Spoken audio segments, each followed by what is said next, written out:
Zero for April 17. And we decided to get started.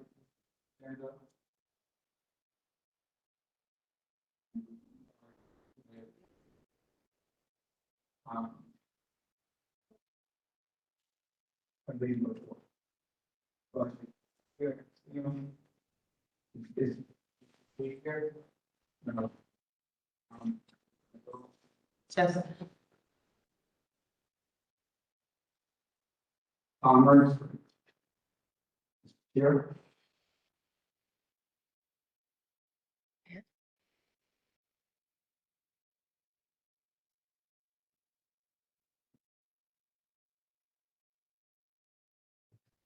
Elsewhere. Okay, good evening, everyone. Hassan Bakrdine, Chair of Commerce Committee. My report is really short. I just want to remind everybody about our upcoming Small Business Expo. This going to be at the Flatbush YMCA at 1401 Flatbush Avenue on February 24th from 4 p.m. to 7 p.m. You don't have to be a small business owner to attend. We will have vendors and other things there as well. And you might want to pick up if somebody else who might be an entrepreneur. You can pick up some information from them if they're unable to attend. But if you guys want to come out, it should be an amazing event. Thank you very much, and I'll leave it there.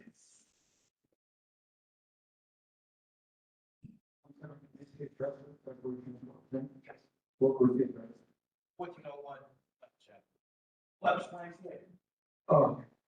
And if I were to, yeah. This is next. We're trying to get it.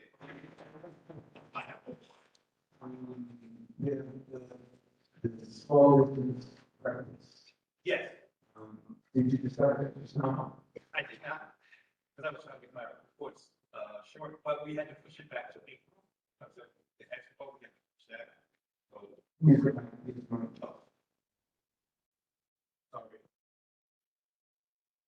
Yes, sorry. This one? okay. So we had to push back the business that we're running, which will actually be here soon down today. And we'll push it back to April. I'm just waiting for a date from Mr. Goodrich, so I'll know hopefully by the end of the week what that date is. Yeah, First one. Third, if we invite. okay, so,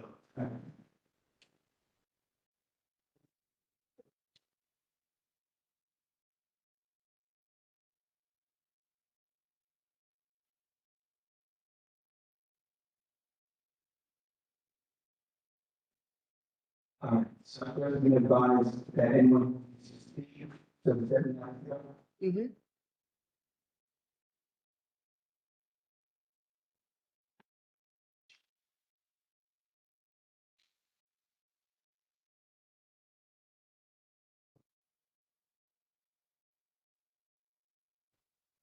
Which mic?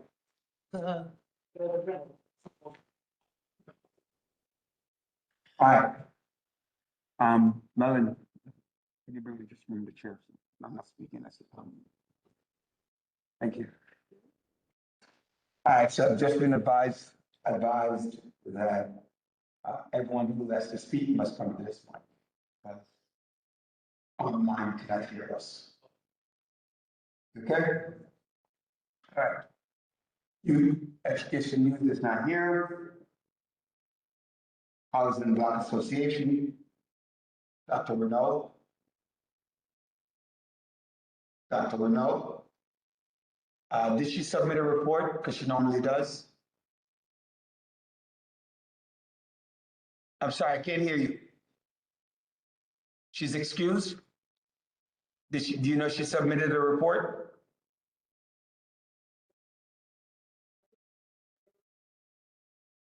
Okay. Land use, zoning, Chair Frey.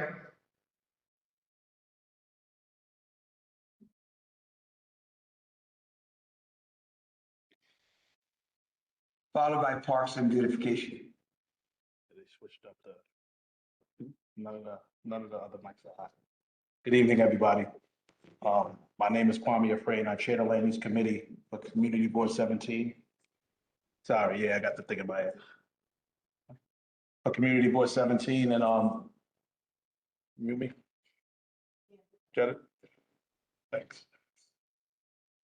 On February 5th, we held a hosted meeting. We canceled traditional business for the Land Use Committee, and we hosted a public hearing for a business in the neighborhood, the Costa Carding.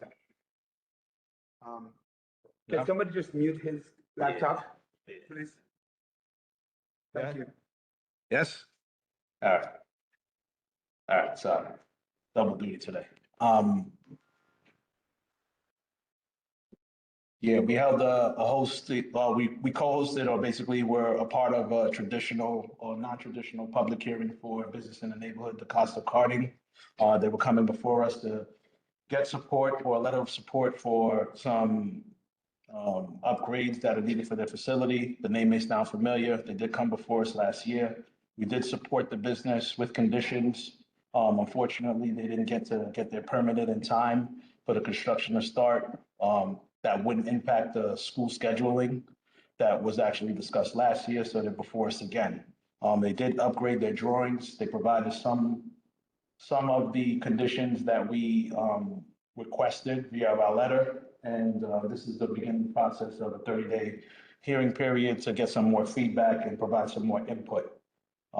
There were some promises made to do additional environmental air sampling studies that will be shared with us. They did share the documents with us, but we were waiting for that information to come out so we could distribute the necessary files, drawings, and updated planning for the project. I have been getting some calls about the taxes or the comment that was made by the mayor earlier. You have to understand that it is a projected budget and it's not finalized yet, but there is a 9.5 proposal to increase taxes across the city. It is something that we need to be aware of. It is a possibility if he's trying to balance the budget, or it could be leveraged in a way to make everybody start paying attention to figure out different methods of how to organize the budget to avoid that, so we all don't pay for that. We are on top of it. I do have my ears to the street on that. And if I get any updates, I'll bring you I'll keep you apprised of that. On Monday of last week, we did open up, or we were part of the ceremony to open up the Shirley Chisholm Recreation Center on 3002 Farragut Road. I'm hoping that everybody here will sign up for the membership. Fantastic facility, a resource for our neighborhood. But as the land use chair, I have to be honest with you. It's a marvelous thing, but it's also a thing that we're going to have to be mindful of, because it's the crown jewel of our neighborhood, and it will bring attention, in some cases, the wrong attention to the neighborhood. We have to take care of it, and it's an excellent resource for anything here, and it's the price point that I'm pretty sure everybody's happy with. But what comes with that is the other type of attention that we've been fighting against for many years. We have to be aware that what comes with good, what comes with the medicine sometimes often comes with a little bit of poison. So we have to be vigilant and paying attention to what happens with the facility like that, its placement, along with all of the prior administration, City of Yes proposals, right? And how that affects that neighborhood in the coming days or in the coming years, you know. Everybody should check out the facility. It's excellent. A lot of resources there, a lot of classes there. They hit the ground running. Registrations have been a little tough. I'm hearing like 2 hours. The key is to get there early, extremely early, to try to avoid that. And please come to the next land use committee meeting. We will be inviting the Coastal for the follow-up to see if they provide any of the additional information that we requested during the public hearing. And that ends my report. Gotta try to fix this. I'm gonna stand right here. Okay. Yeah. Good. Hi. Parks and Beautification. I did see Youth and Education come in, so you'll be reporting after. Good evening, everyone. My name is Bella Tatouan, Chair for the Parks and Beautification Committee, and with me, the co-chair of the Parks and Beautification Committee is here as well, with your hand. So we had our meeting on February 3rd, where we had a representative from the Charlottism Recreation Center coming for a presentation. And we participated at the ribbon cutting, which was a beautiful event. So I urge you to go and visit this facility and use it as resident of Community Board 17.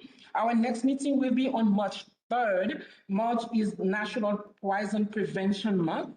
We'll have a presentation on plant poisoning, the beautiful plants that you see. Some of them can have poison too, so you need to be educated. You need to educate yourself and your children about plant poisoning. So please be part of this meeting. That will be on March 3rd at 7:30 on WebEx. So you don't have to leave your home. If you go to the CB17 website, this is where you will find information for the links for our meeting. For our 3-month plan, we have March 21st, where we will have a family day with the Wyckoff Housing Museum on 5616 on Clarendon Road. I hope that you can come with your family to enjoy this day. It's on March 21st. On April 11 at Tilden Playground, we will partner with Big Wheels and the Councilmember Farah Lewis for a street tree care, where we'll take care of the trees around this neighborhood by Tilden Playground. Please come, don't complain, come and participate. We also, I wanted to update you on our outreach to the park manager for the dog waste dispensary. People are complaining about dog, waste in the park. Please assist us in, educating the community to take a bag and do the necessary to have our parks being clean. Also, we are working on having some signages in the parks. Some people are complaining about, things like don't smoke, don't put your trash, things like that. So we are working with the park manager to have some parks around the parks. If you see something, say something. Let us know if you need us to do more outreach and to do anything else to fix the parks. We are also partnering with the Youth and Education Committee. Ms. Grandison is here. We are partnering so we can involve the kids in our community in some planting and cleaning of the parks. So if you are a school principal or school teacher, please reach out to us, because we will also be reaching out to you so we can involve the kids to this beautiful outreach event. Thank you so much. I will be sitting there. If you have any question, you can reach out to me or the co-chair, Nicole Julius. Thank you.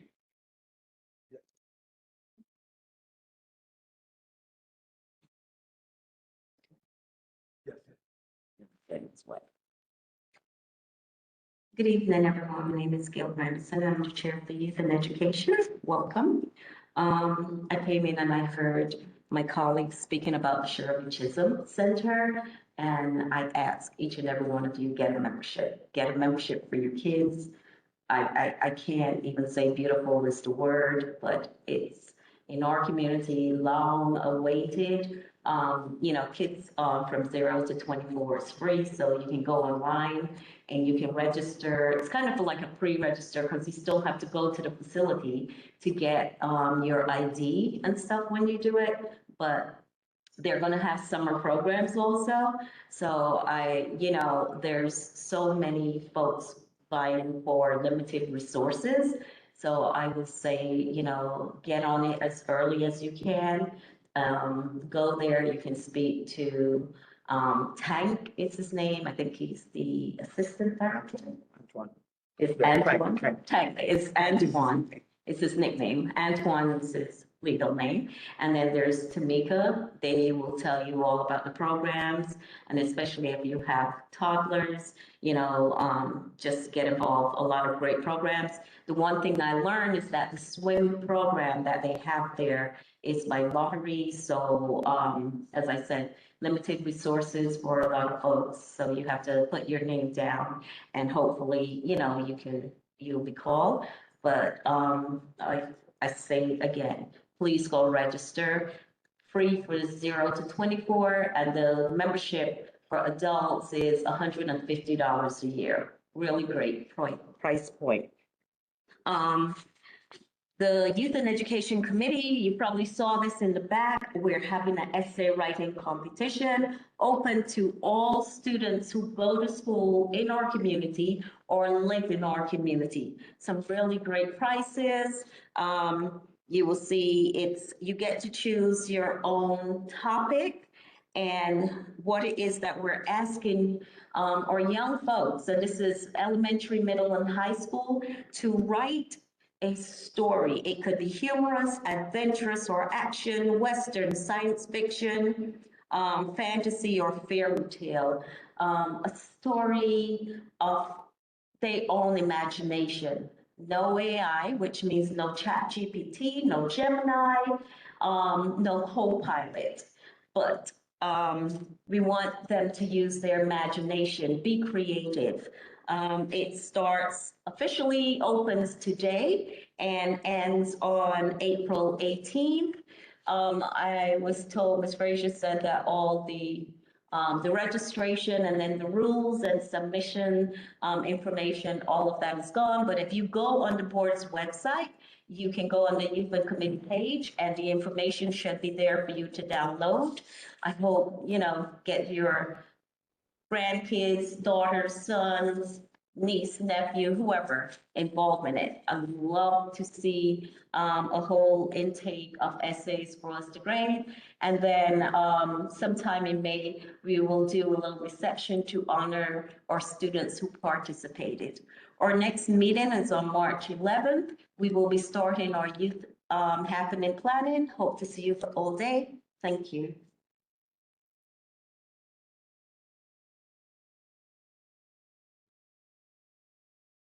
Public safety. Public safety.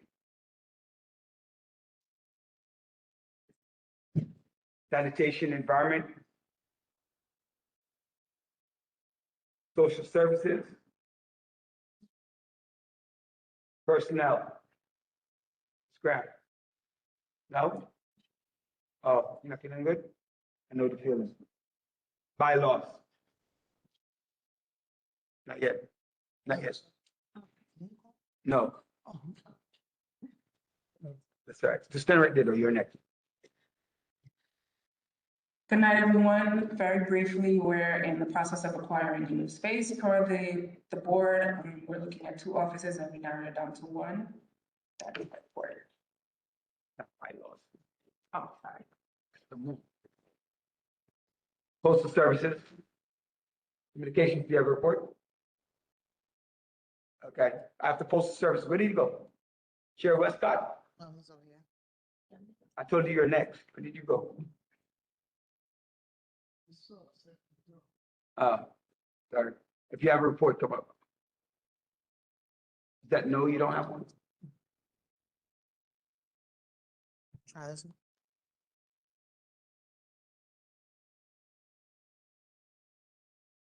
I am so upset. I really don't know where to start. I was at the annex on Union Curve between 4th and Avenue D. And I was about to go in the post office. The lady came and said to me, there's no service. All I had was mailing. When I went into the building, it seems as though they were doing construction there. The ceilings, the water's coming through. You can see water coming through the lights. The walls are all messed up. The floor is a mess. So I was just speaking to Dan, and right now he's sent an email to Yvette Clark's office because, I mean, it's just ridiculous. I just don't understand why in our neighborhood, why is it that our post office have been such in a ridiculous condition? I mean, if you see it, you really get sick, and I am sick. I do hope that the email that Dan sent, I hope it gets some response, because each time I come up here, it's the same problem. It's the same problem. So I hope that, and I really hope that this year things will get better, because for the past years, it haven't been getting better. Things have been getting worse. Okay, that's my point. All right. Communication said no, right? Is Brookdale here? Brookdale Cap? Not you. All right. My report is next.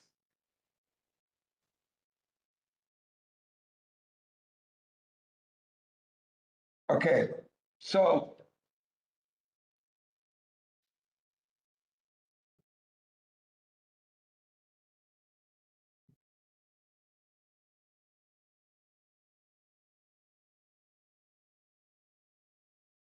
again, hello, everyone.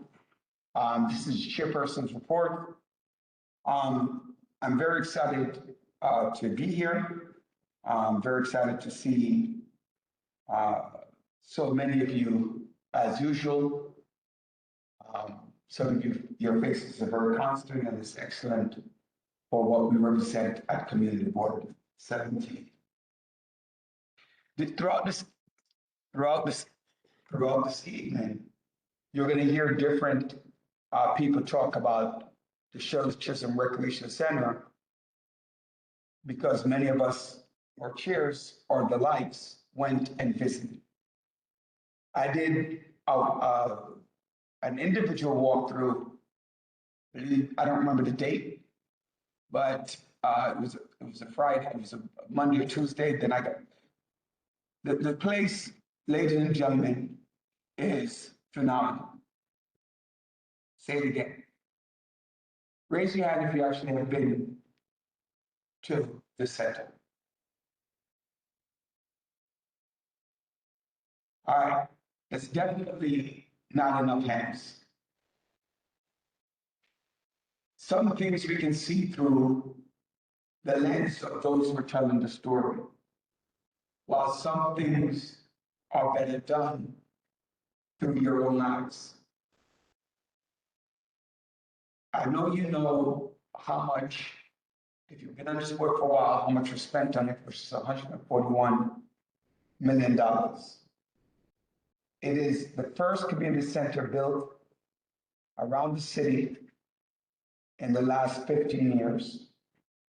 And on top of that, it is the most money spent on any community center in the last 100 or so years. So you know that this is it. This is number one. Is Tamika here? Because I don't want to. Tamika? She was supposed to be here to present on the Sheriff Chisholm. So basically, it's free for anybody under 25. $25 for anybody over 65, veteran or disabled. And everybody else in between is $150. It has, yes. What are you shaking your head? What did I say wrong? Let me say it again. Anybody under 25 is free.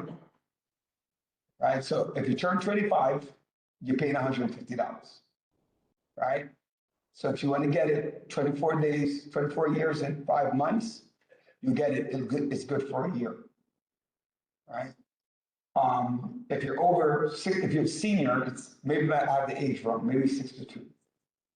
It's 62? All right, so that's where you're shaking your head. So 62 is $25 veteran. At that age as well, there's a certain cost, and if you're disabled, it's a certain cost. It's $25, right? So just see them for the application. The application for the board, this is the last time you're going to hear me say it for this year. If you're renewing your membership, you need to submit it. If you want to become a new member, you need to submit it. So that's those of you who are who received a notification from Ms. Frazier or Barbara Hall to please work on that. There will be a free, oh no, never mind. Never mind. Oh, I know what happened. Sorry, give me 1 second. Our computer's showing me an older email. Um,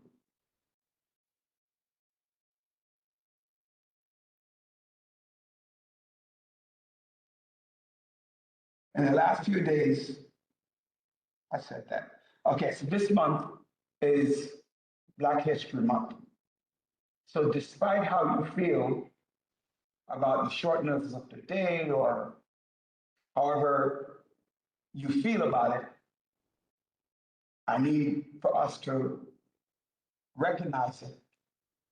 And I know some people say things like, why should there be a Mother's Day? You know, why should there be a Father's Day? Why should there be X, Y, and Z?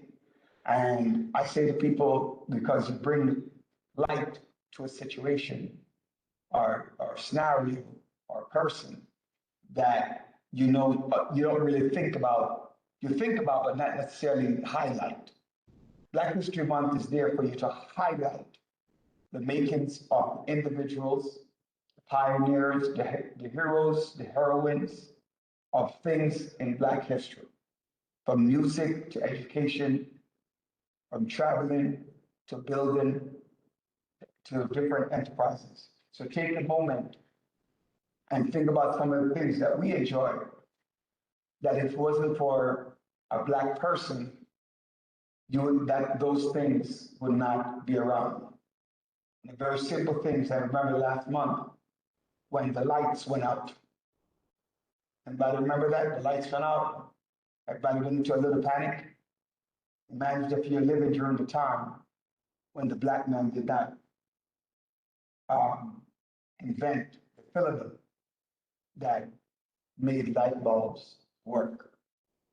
Those simple little things that we take for granted now are things that were things unknown to us, unbeknownst to us, and thus was a person of color.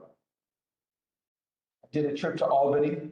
I did go up, had a great time. I do recommend that you get up there, you network with what's happening in the city, in the state, in your borough. You have an opportunity to have generally one-on-one conversations with your elected officials, your agencies, to let them know what your concerns are. And, you also have some, I must admit, there was some fun in there as well. I finally got an opportunity to meet my cousin Beanie Man, so we had a little conversation, so it was great. So there was some fun in it, and I was very, very excited about that. I was like a little kid in a candy store. I want to bring up one thing that Chair Frey brought up. And I've met with a couple of politicians in the past, and one of them is a former ambassador to the United States, Nick Perry. And he brought up this very simple point. You elected me to represent you at different levels to create and make problems. I don't want to say easier, but I think it's worth it to go away. So they need to know that I have the support.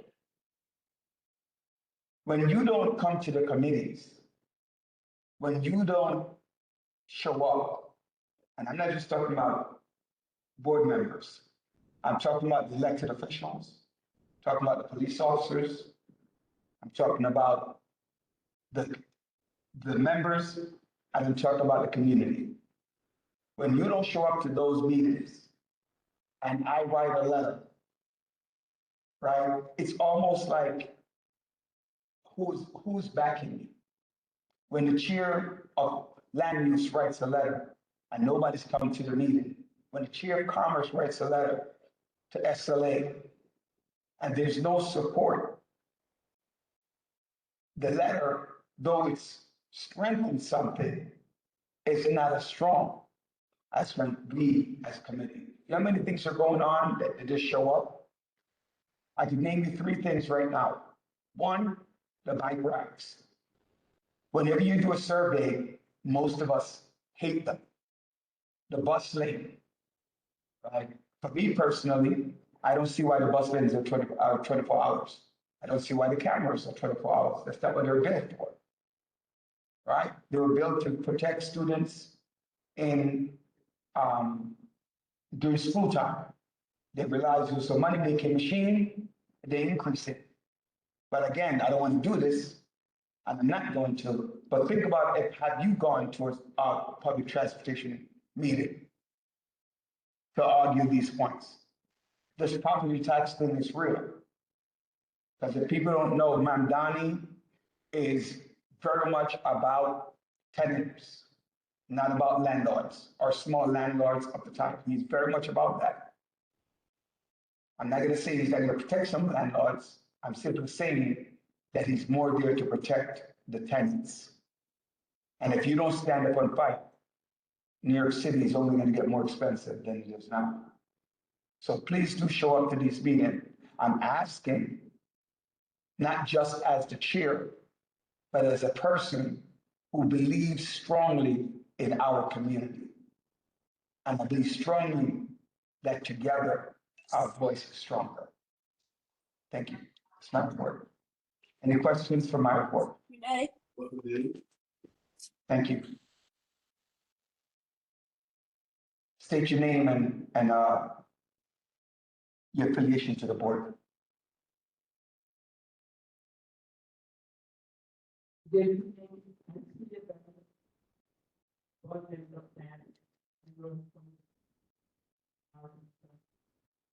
First, I are very disappointed that the information was very late.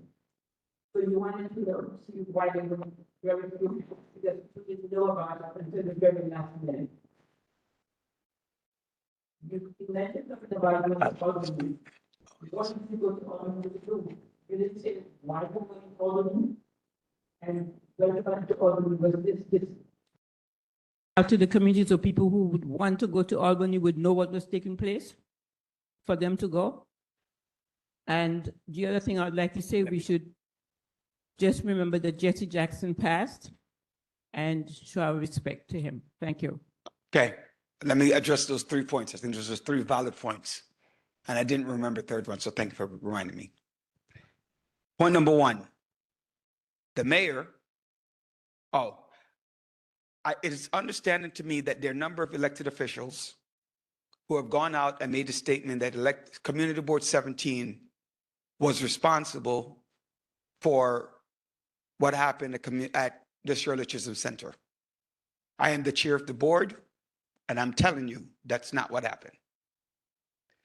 I got a call on Thursday afternoon saying that they're waiting for the mayor's office to give us a date because they're waiting for him to make a date for the opening and to invite the community.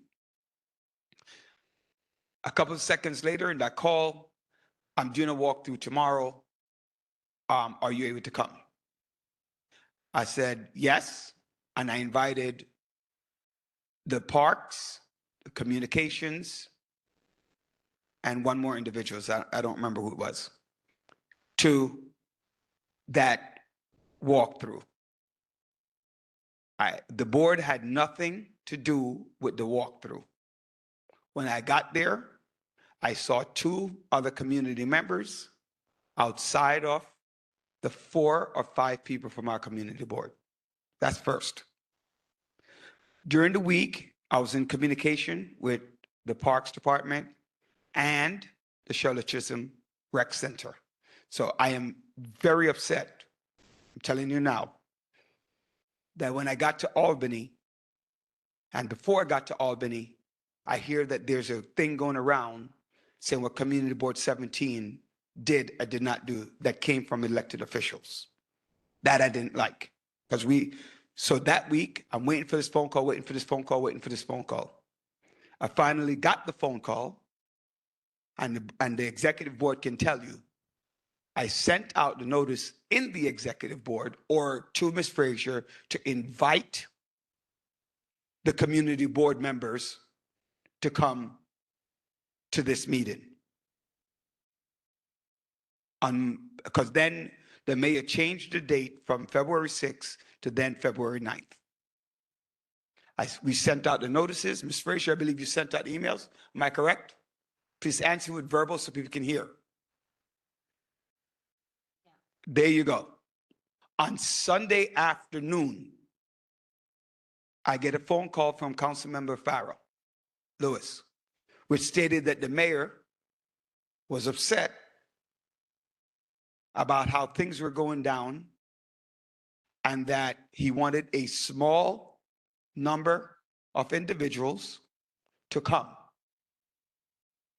I said I already sent out an email to the board and to the community for them to come out to this opening. She said, well, they all can't come.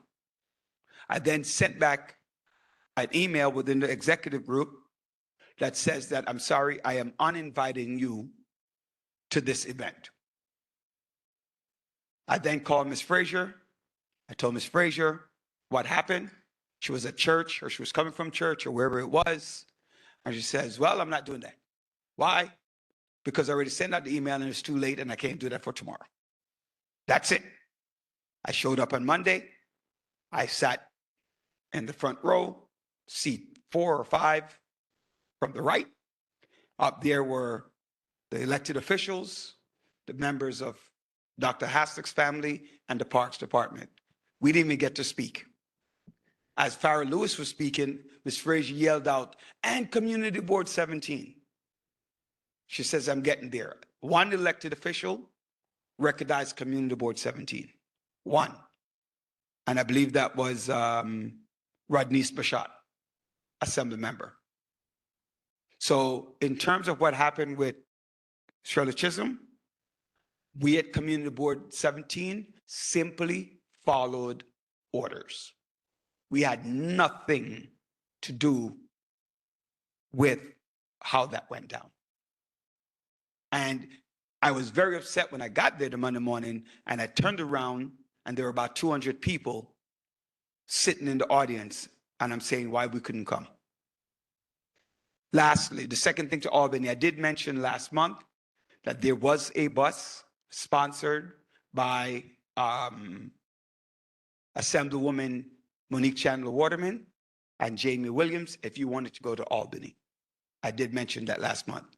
And lastly, for the third point, which I totally forgot, I didn't get a chance to put in my notes, I'm just asking for a moment of silence for Reverend Jesse Jackson, who was the first strong Black candidate for the Democratic Party. He came in third in 1984, second to Michael Dukakis in 1988, and has been one of those persons who's walked the walk doing civil rights and helping with coalition push. So I'm asking for a moment of silence, please.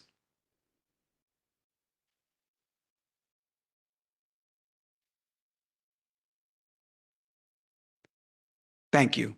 That ends my answers. Are there any other questions? Yes. Just the mic. He said it's working now. Oh, you can come up. Come on up. Yes, come on up. It is working, but come on up.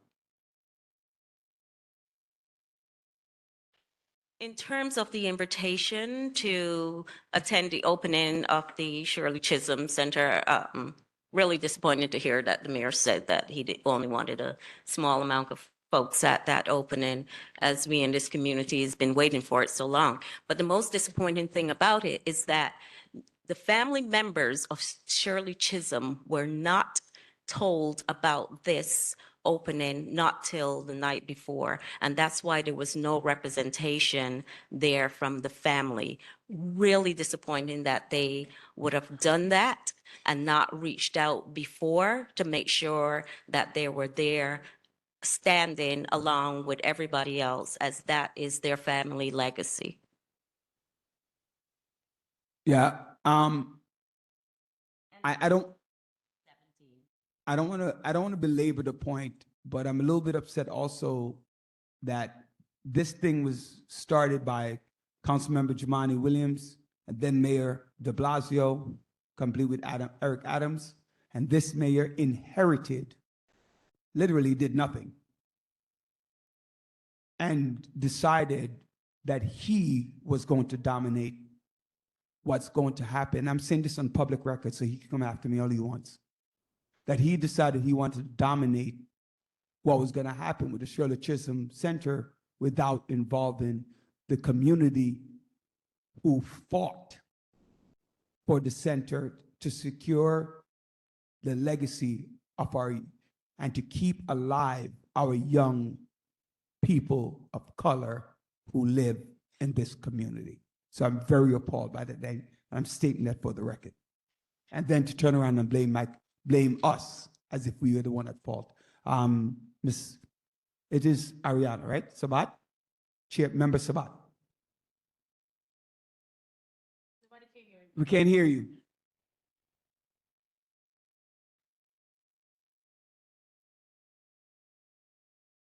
Thank you. Hi, board State your member- name. Yes, thank you. Yeah, board member Ariana Sabat. So my question then is, it seems like there's a lot of issues with how the opening went. Does CB17 have the capacity to have their own event where we include the community and students and kids in the community to let them know that the place is open and let it be how we want it to be? The word is already out, so to speak, but it's not something, raise your hand if there's something that you would like. Raise your hand if there's something that you would like. Okay, consider it done. We'll work on it tomorrow. Ms. Frazier? I think it's something we could, a matter of fact, I was having a conversation this evening with Danielle. Same topic. We are definitely going to collaborate. I see that Assembly member is online. I know she barely had a chance, an opportunity to speak. Assembly member Waterman, could you hear me?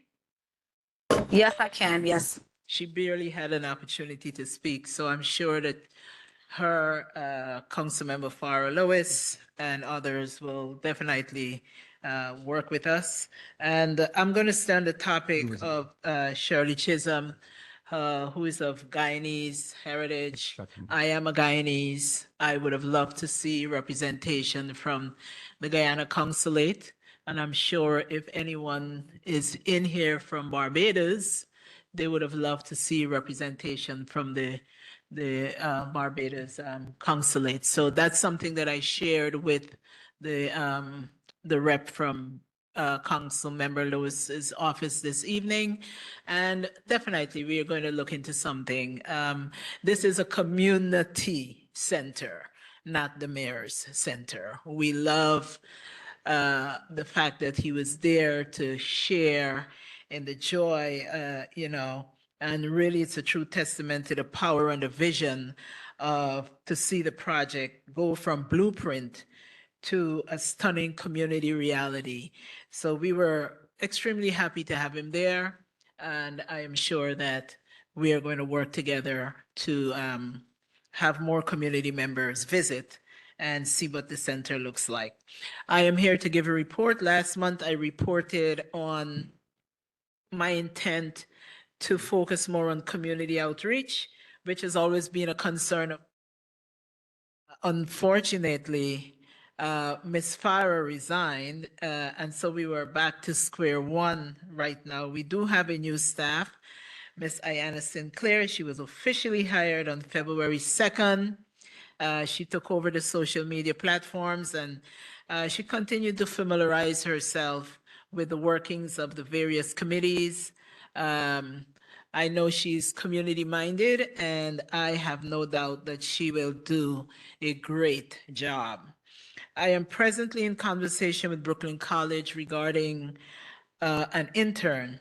Miss Soraya Bumari will be interning with Medgar Evers College. I'm sorry. She will be interning with us. I will be communicating with her. I would really love for us to focus more on our needs statement. It is so important when we're submitting to the that our needs reflect our community. And that's one area in the office that I feel really needs to be taken care of. So she will be interning, and that will be her assignment, to focus on the needs statement for the board and our capital and expense budget. And always remember, we cannot do it without your input. So when we come here, I know last fiscal year, there was a presentation by Ms. Farah and the budget chair. We did receive some feedbacks, but not the kind of feedbacks that we were really looking for. Okay, let's think about what do we need in our, what are some of the needs in our community that can enhance our lives? The center, that was a vision. It came to fruition. They're presently working on Patty Gut Park. I know funding was allocated for that park. We have the Wyckoff Farmhouse. It's now an area there that can be utilized by the community. I've been advocating years. I've been here almost 40 years. I've advocated for reconstruction of our parks. The Wyckoff Farmhouse, I've been downtown to meetings, just advocating. And now we have a beautiful space that can be used by the community. Okay, so these are some of the things that we're looking at. I'm advocating for an express bus from Brooklyn to Manhattan. I'm scheduled to have a DSC meeting with MTA next month, date to be determined. And if I have to bring in my elected officials, they're saying, oh, you know, we have the IBX program, so we don't think that that's necessary now. Why conduct a feasibility study? Well, why not? Why not? So these are some of the things that I have been advocating for, but I want to hear from you. Share your ideas with me.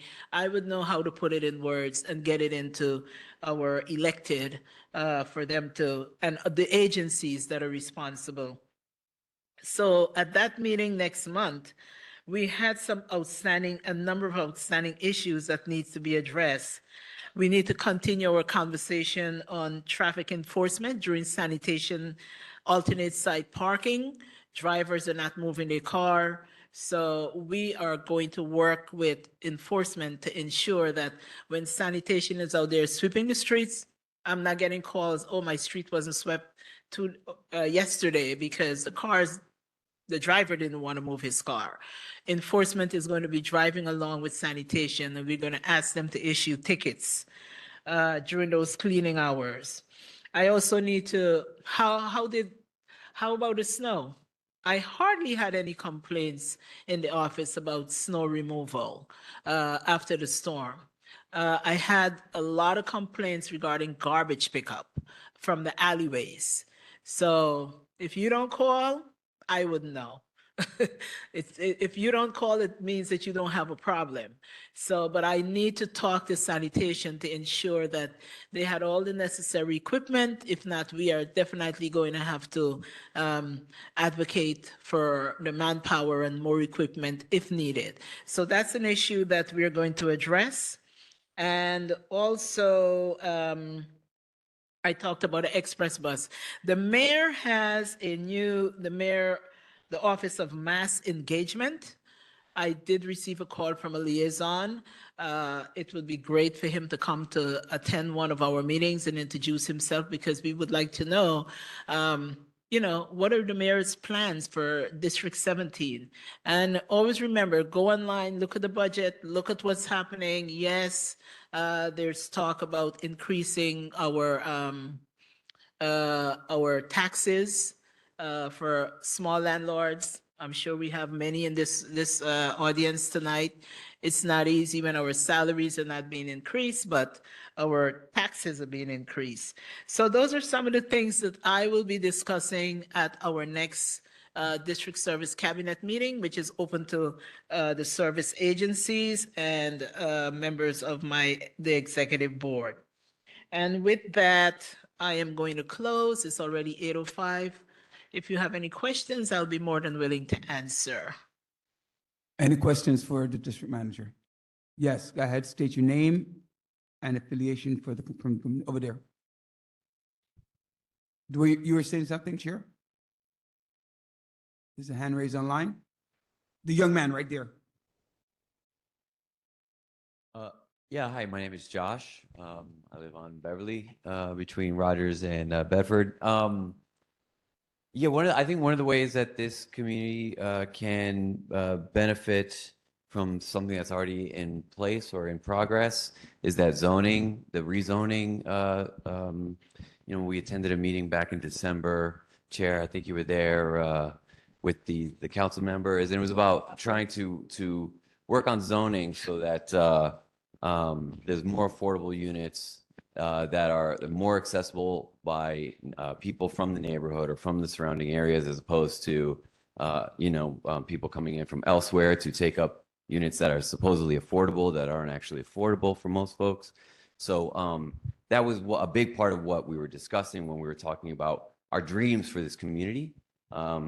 They were asking for ideas and all these things, and it was a wonderful meeting, and we were promised that we were going to get another one possibly at the start of the new year. And I asked sometime mid-January when the next meeting would be. I know, yes, Chair, you had mentioned you wish that there was a larger turnout. So it'd be wonderful if even more folks from the community came out to talk about what they want from Community Board 17 when it comes to rezoning. What types of buildings, the bus lane stuff, all that stuff. So anyway, thank you. I'm sure Mr. Thank you. Afray. Oh, go ahead, Mr. Chair. No, I just said thank you for that comment. You were saying something. No, I said I'm sure Mr. Afray heard your comment, suggestion, and he is going to be, Mr. Afray, would you like to address that or regarding the rezoning? Can't hear you. Kwame speaking. Can you get the mic, please? Melanie, Sergeant Arms. Never mind. Working. Did reach out for an update on when the next formal meeting will be to discuss the planning of the zoning of our corridors. And we haven't gotten feedback back yet. But the second I know, well, I'll share. Thank you. Any other questions? Okay. Yes. Oh, Hello, good afternoon. I'm not a board member. I'm guest since for 2 years now, and I just want to say, Please state your name oh, for the sorry, record. I'm Jason Stewart, advocate for New York City, and also sit on the board of director in Albany for statewide. I just want to recommend you for your report. That was a very good report. And because you spoke about lab in Albany. I've been in Albany every Tuesday, every week, working on the budget because the budget is due April the 1st. And also we have a mass rally coming up on March 19, and I would like to see some of our board members at that rally because it's going to be a big rally in Albany because we're facing a budget that we with a lot of cuts, especially for seniors, and the budget is due April 1st. So we're trying to work on the budget for April the 1st. And also I want to say to you that we don't, as a community, as we live in the community, we don't have to wait to call you guys about something that happened in the community. During the storm, I called the borough president about the bus stop and the snow on the sidewalk, and he did a fantastic job by cleaning all the bus stops in East Flatbush and the sidewalk. So we don't have to wait to call you guys to get things done. We could get up and do it. Just make a phone call, talk to the borough president, talk to the your assemblyman or your someone. Let them know we live in the community and we vote for you for you to come and get things done. So just want to let you know that the borough president did a good job during the snowstorm because I called them myself several times and all the bus stop was clean because people were standing out. Wait, hold on. I'm sorry. I'm No, hold on. finished. One second. People were standing. Wait, hold on. Sorry. I have to stop you. And the only reason I have to stop you is that it's just questions for the speaker. Now, everything you're saying is worth saying, but that will come at the community session. So everything you're saying, except I don't want you to repeat the dates, but when we go to the community session, come up, take the mic, and then you can say what you're saying. All right? Thank you about that. But it's a direct question for the district manager or whoever is up there speaking. Right now is the district manager. Mr. Chair, I think the assembly member is queuing. She has a response or question for. Well, I'm only going to take it if she has a question for the district manager. I not a could wait. statement. I because could she's wait going to till. get her turn to speak. So, I do agree. Assemblymember Waterman, do you have a question? I'll for wait till my turn the to district speak. manager? She said she'll wait. Okay, she'll On wait. the subject of the bus stops, I was in touch with sanitation throughout the storm. They were sending me updates constantly. The reason why most of the garbage was not picked up on a regular basis because they were busy clearing bus stops in the community, train stations. I mean, they did a phenomenal job. So I am aware that some bus stops were clean or all the bus stops were clean because they were reporting to me. And they called, do you have any location, emergency that you need us to go to? I didn't. So work on the bus stops, clean the train stations, and that's what they did. And then they started with the side streets. So I'm very much aware of that. Thank you. If there's no more questions, oh, sorry. My name is Sherry Ann Lawrence Cambridge, soon to be on the community board. My question is for housing. I need to find out who I can direct that question to. When the housing person comes, Okay. then you could ask that question. Okay. Again, I'm just reminding people, it's questions to the report given. Right? Okay. Questions to the report given Thank you, everyone. are follow-ups. Okay.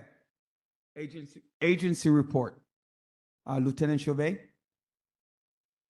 Any other agencies here? Please step forward if you're an agency, not representing a political person. You're representing an agency. Can you guys hear me? Good evening. I'm Lieutenant Chauvet, the Special Operations Lieutenant for the 67th Precinct.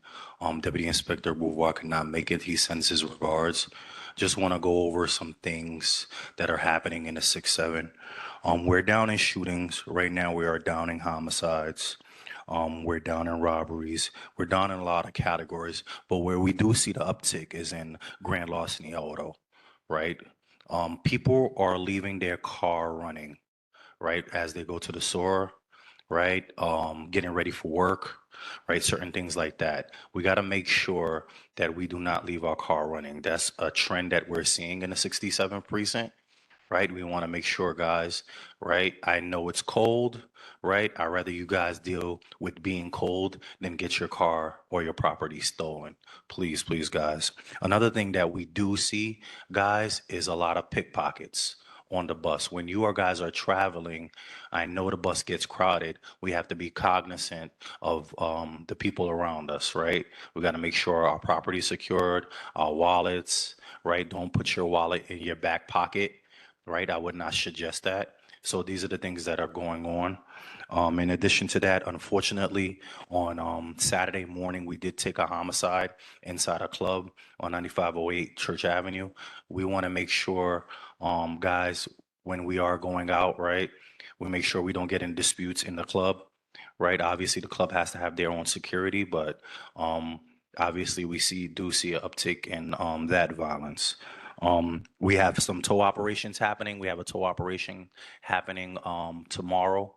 So if anybody has complaints for any vehicles that do need to get towed, please, my cell phone number, I'm going to provide my cell phone number.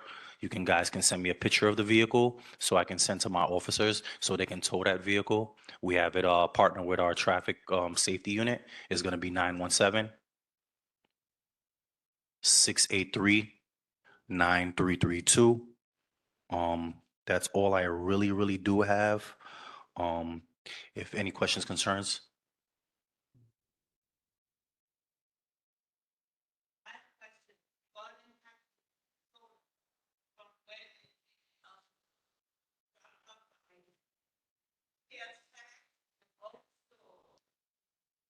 Amazon. Okay, what I do suggest when we have our packages, right, is there's a drop-off location. You can use drop-off locations, UPS stores, Walgreens has drop-off locations. That's what I do suggest. Obviously, if you do live in a building, right, sometimes Amazon, they'll leave the packages right in the front. It's easy accessible for somebody to just take that, and leave and steal your property, right? I would suggest drop-off locations that's nearest to your residence.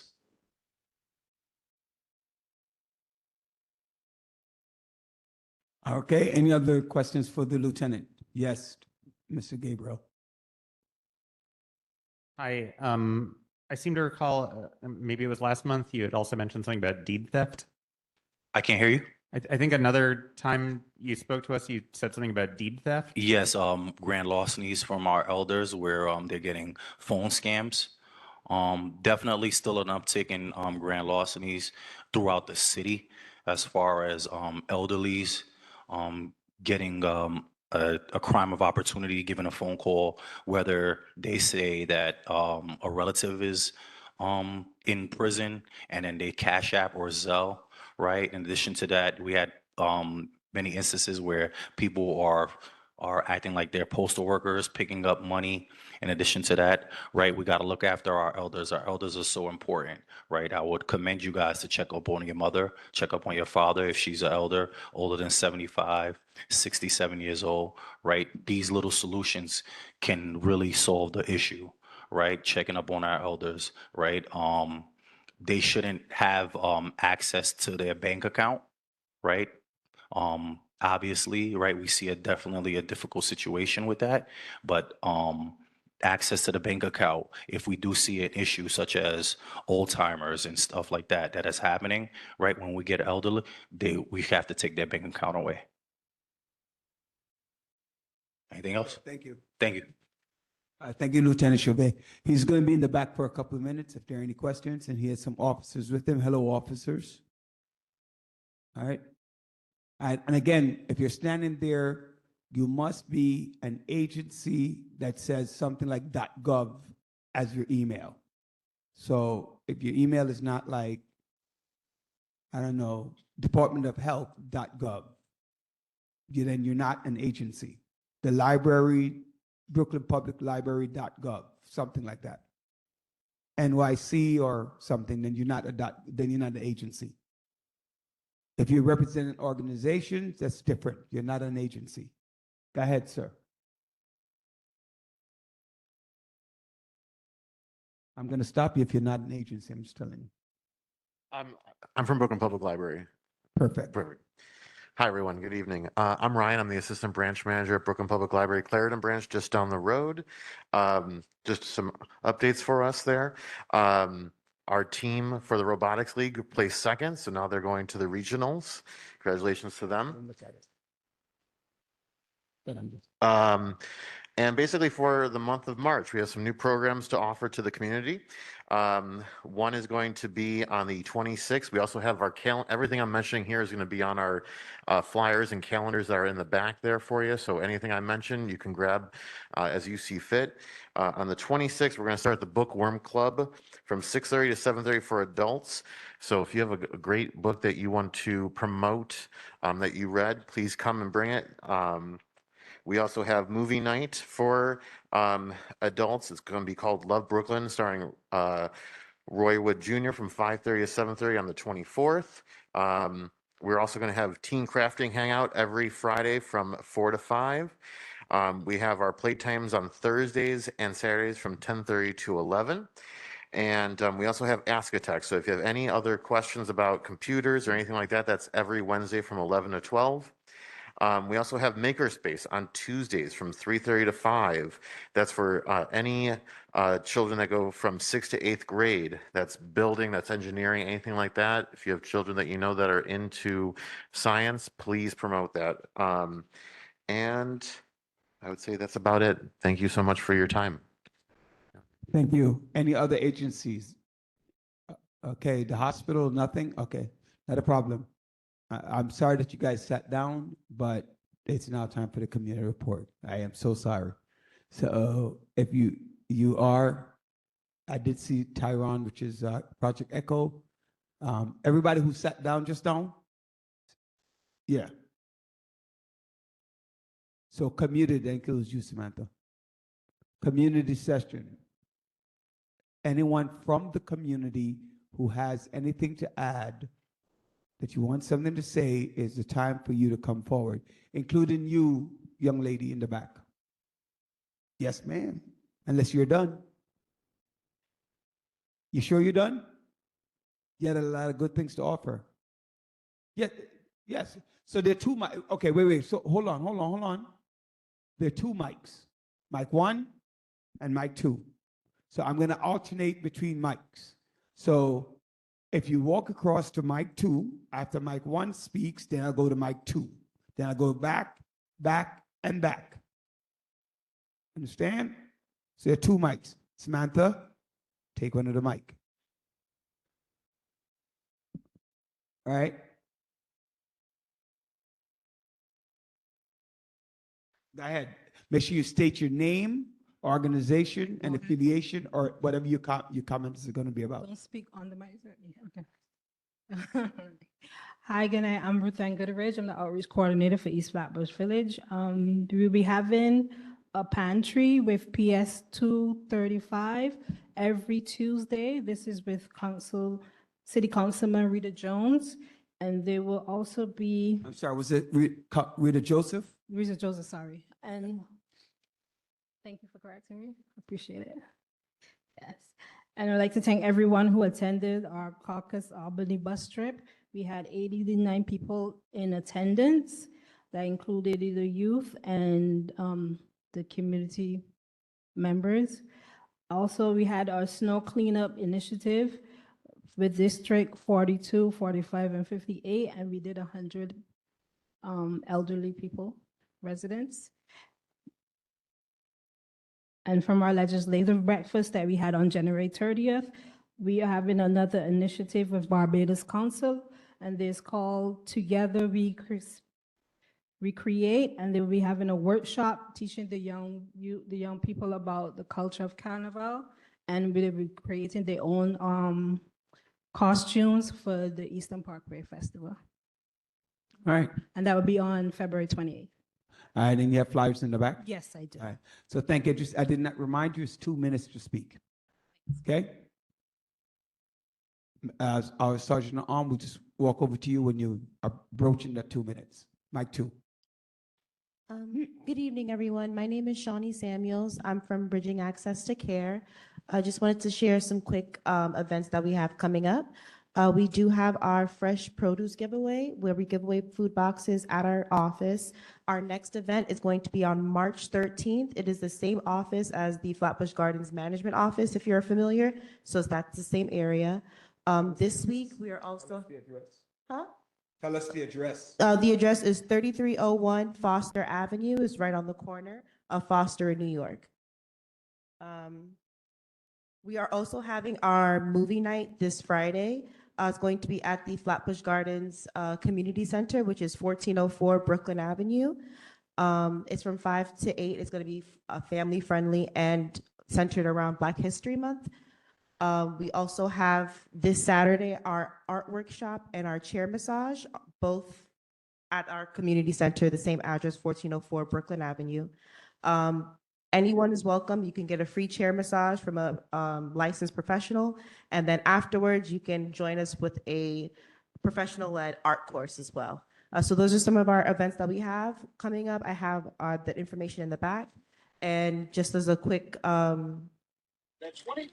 information about Bridging Access to Care, we are a nonprofit organization that specializes in mental health, substance use, and housing assistance. So if you have any questions, feel free to see me in the back. Thank you. Mic 1. Race now. Good evening, everyone. Important. Hi, I'm Jonathan Marable from the Brooklyn Chamber of Commerce. Just wanted to sort of reiterate the event that's going on the 24th. There's a small business expo at 1401 Flatbush Avenue that we're doing in conjunction with Farrah Lewis's office, as well as Flatbush Nostrand Junction and Little Haiti BK. The flyers for that in the back. Additionally, we're doing a small business survey. As you know, a big part of, or you may or may not know, a big part of what the Brooklyn Chamber of Commerce does is we advocate on behalf of small businesses to elected officials. And the information collected via surveys like this are very important for us being able to make the case to advocate on behalf of small businesses. And so this survey will be open for a few more days, but we're trying to get as many businesses as possible to answer this so that we can have a solid just sample size to be able to analyze and come forward with certain policy recommendations for elected officials. So we have flyers with QR codes in the back as well. And also just wanted to bring up, lastly, this program, the New York City Small Business Resource Network. We've been doing door-to-door visits and also one-on-one consultations with small businesses. It's sort of like a case management sort of model for helping small businesses find resources that they need. So I have flyers for that as well in the back. Thank you very much. Thank you. Mike True. Hi, good evening, everyone. My name is Venice Ishibashi, and Brooklyn is not only my home, but it's a place that I really love, and I always try to contribute in any way possible. You know, local elected officials always doing things, and I try to be a part of that. I am a new author, and the book, the name of my book is called Driving to My Appointment with Death. So don't let the title freak you out. It's not about death. It's more about what happens when we stop running from our own mortality and start asking ourselves, how do I want to live?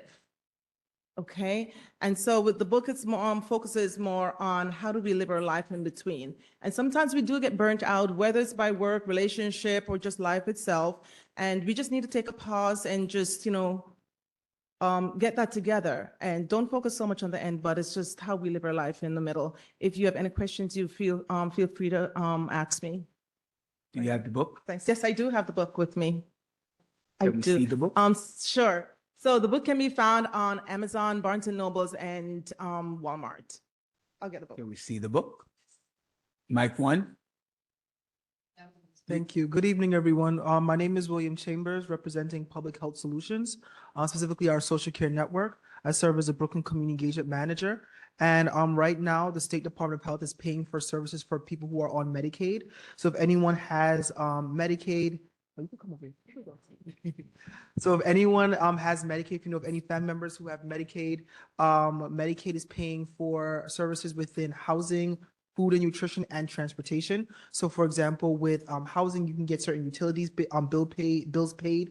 So if you have any kind of, if you're non-compliant with, like, let's say your National Grid bill or your Con Edison bill, we can then pay up to, I believe, 6 months of not rental, well, rental arrears as well, but also for your utilities, right, to bring you back into good compliance, and also pay prospectively to Con Edison National Grid for your for those bills to keep you in good compliance with your utilities, and then also for rental arrears, we can pay up to 6 months of back rent, and after we can also pay up to 6 months of prospective rent. So moving forward, right? So those are things that we have within housing, within food and nutrition, for people who need greater access to food. We can also pay for that to get food delivered to your home, and then also for transportation to medical appointments and all the things.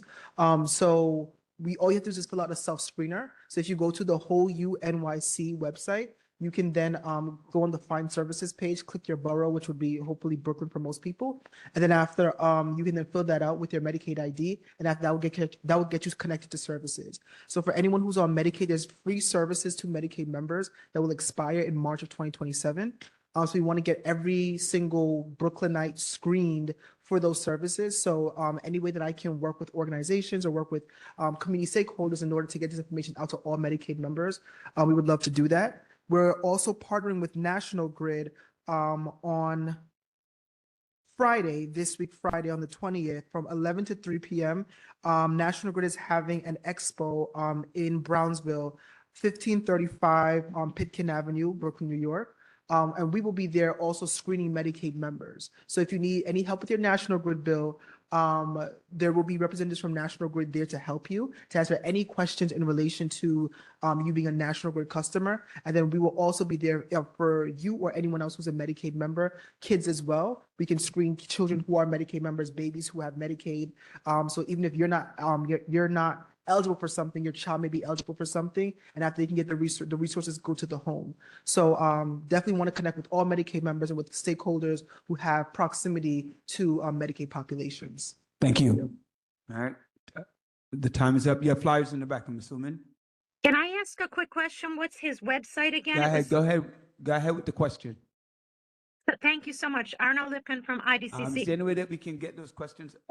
We can't, hold on one second. We can't hear her. Is there any way we can? Oh, can you somebody hear me can now? show the book? I'm sorry, Venice.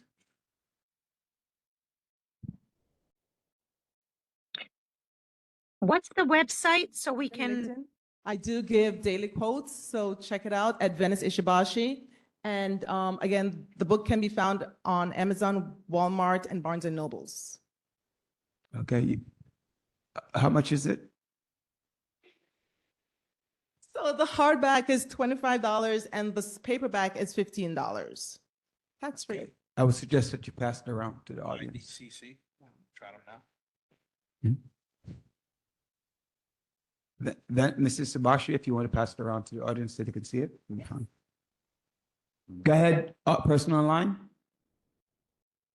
Hi, thanks so much. Just a quick, what was the Can we- name website? People should look, Speak again, the name of the website to find, online. We The can't whole- hear you. the name of the website, to get in touch with the person that spoke about Medicaid. The person's talking about Medicaid. She wants the name of the website for his organization. Where's the person? Yeah. Go ahead, speak now. I'm here. So the name of the website is Whole U NYC. So if you go to Whole U NYC, you will see something that says Find Services. You just scroll down and then it would say Find Services where you live. It will say Brooklyn, Manhattan, Queens. If you live in Brooklyn, you just click on Brooklyn and then you start to fill it out as a Medicaid member. You have to put your Medicaid ID into it and have to fill out whatever your needs are. So it asks you questions about housing needs, food and nutrition, and also transportation. You would fill all of that out, click that you need services, and after we would then follow up with you. Thank you.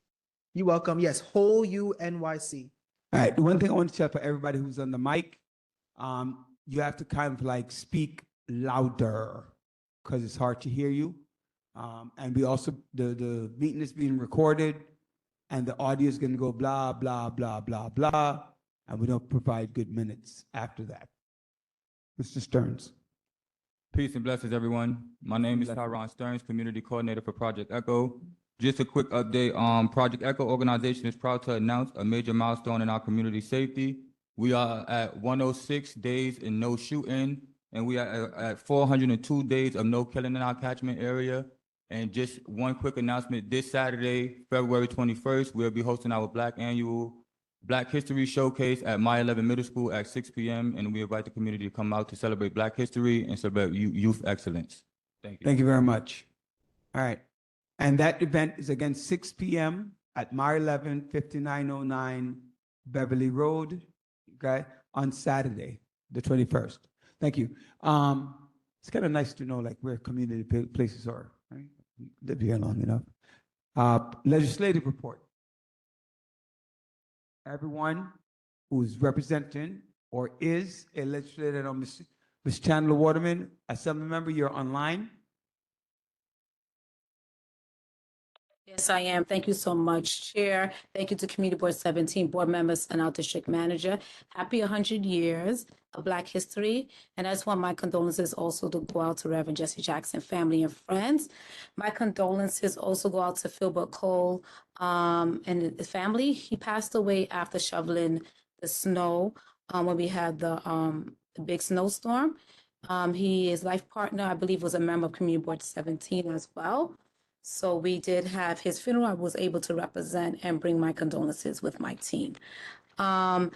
I also want to thank, on another note, thank you to EFV and the volunteers who supported over 100 older adults for snow removal during the storm. They were very grateful, and And my condolences go out to whoever lost their life as well, because there was a couple of people that lost their life during that time. Regarding the Shirley Chisholm Recreational Center, I'm very excited for the opening. I know it was 13 years, 4 mayors, and we appreciate the public advocate, and he was then the council member, Jamani Williams, for laying the foundation. We appreciate the council member Lewis and Bashad, Assembly Member Bashad, for bringing it to the finish line.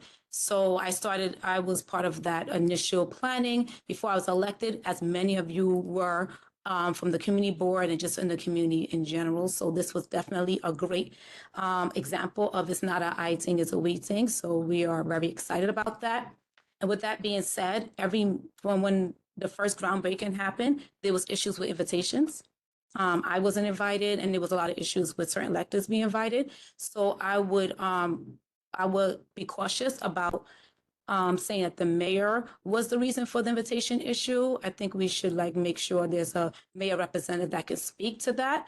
So, because sometimes things get lost in translation.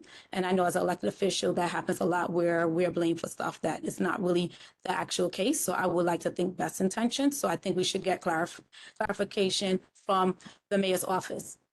With that being said, I do not support increasing property taxes. So my colleagues and I we have a good relationship with the mayor's office. We will have direct conversation with the mayor's office to hear firsthand what he thinks about this topic, because I know he's focused on affordability. So we just want to make sure that we are doing that civic engagement of following up with electors when we hear something that we may not like. And for Black History Month, I want to echo that we were able, of course, with my colleague, Assembly Member Jamie Williams, and of course with EFV's support, to take almost 100, maybe more, Ruth Ann, than 89, 110 people to Albany for the Black Puerto Rican Hispanic Asian Association Weekend in celebration for Black History. And we were able to talk about our Vital Voice meeting that we normally have.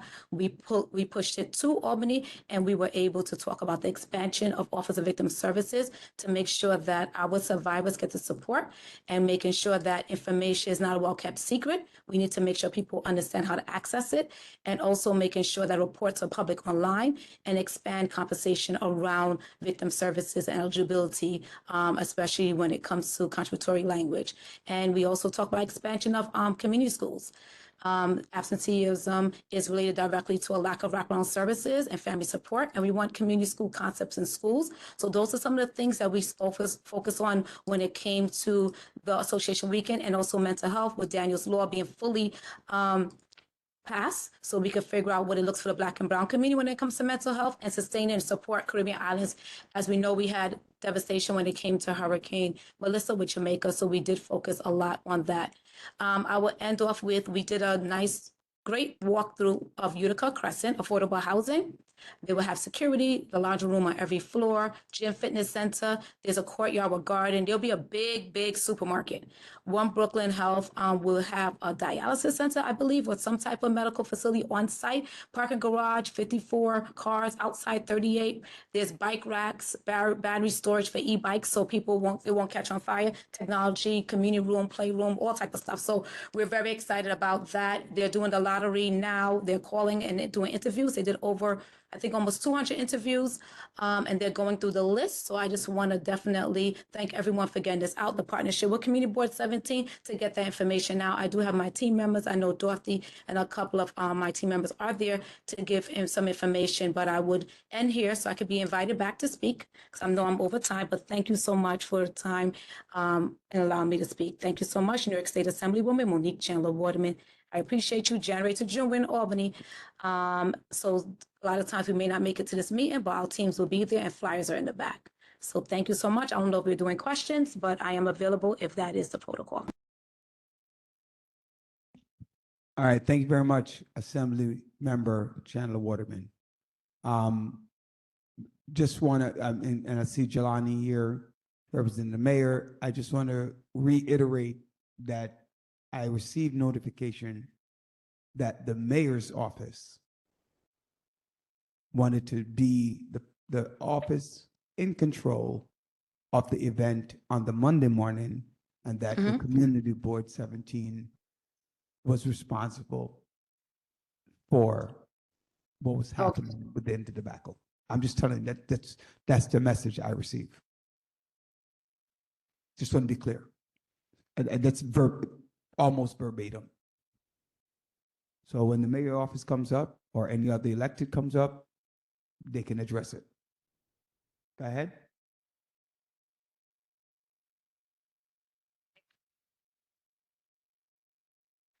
No, not you. Is there any questions for me, Mr. Dilly, or you're going No, on to no, the next? no, just, I was just making a comment. Okay, thank I'm you sorry, so much. The BP's representative, can you come to the front, please? Hello, everyone. My name is Aomi Styling. Yes, go ahead.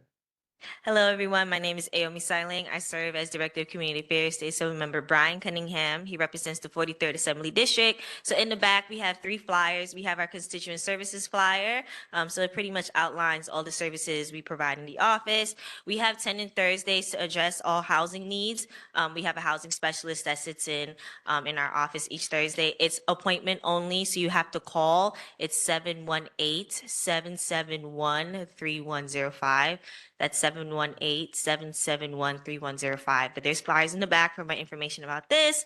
And then we have our Black History Month event coming with Ife Tayo Culture Arts Academy on February 26th, 6:30 to 8:30 p.m. At 1561 Bedford Avenue on the 2nd floor. So there's also a flyer about this in the back. Thank you so much for having me. Thank you. VP's office? Thank you, Chair. Hi, my name is Alicia Ray Miller. I am with the Brooklyn Borough President's Office, Anthony Reynoso. I will try to be fast because I have a few things to run my mouth on. I wanted to say hi to the people from the community board who I've interviewed as applicants. It's great to see you here. Happy Black History Month. Next Wednesday, we're having an event celebrating Black women lawyers. It's a panel. It will be amazing at Borough Hall from 5:30 to 7:30 p.m. I hope to see people here there. Happy Ramadan. We were happy to host a lighting yesterday at Borough Hall. Also, for community board members, we're having a discussion on the comprehensive plan for Brooklyn. So speaking of everything that the chair and district manager were speaking of with advocating for the community, this is a place where you can learn more about data that you can use to represent all your arguments to go and bring the best for CB17. So it will be again tomorrow from 6 p.m. to 7:30 p.m. It's online. You would have received an email about it. If you haven't, please feel free to reach out to me and I will connect you to it. And finally, well, more on. So this month we saw a challenge to temporary protected status for Haitians. Our office doesn't stand for it. We support Haitians out there. And while the judges have protected TPS for now, it's not the end of the fight. So we really encourage everyone to go and talk to their loved ones, to go and seek services. Now is the time to make legal plans, not to delay. So we have some support resources from Moya in the background about how to go and connect to community orgs who can go and have legal representation. We also recently supported the New York for All, along with other borough presidents, and Access to Representation Act. So we want to go and fight against the federal government's cruel deportation plan, and everyone should have access to a lawyer and separate the connection between our federal government and our state resources. So with a few resources that we're providing this month, please come out if you need help with filing your taxes. There's support that's completely for free at Borough Hall. And also, if you are part of an organization, there's one more day left to go and submit your capital budget needs. And finally, our ULURP hearing is released for the next few months. Very exciting stuff. Please, you're welcome to look online to go and see what will be coming with land use changes and how you can have your voice be heard. That's all for me. Please feel free to talk to me afterwards if you have any questions, and thank you. Who's, go ahead, Mr. Heredia. I was struggling with the first name for a minute.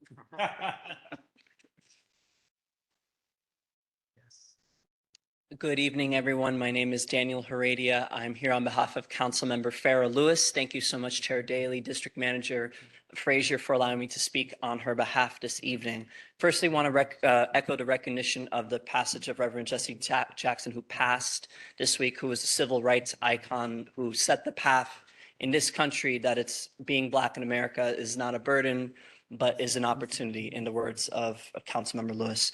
So firstly, before I get into some of the community events, there are a number of public safety matters I want to address first. Chiefly that there was a recent stabbing of a school safety officer down the block from Meyer Levin Junior High School at the beginning of this month.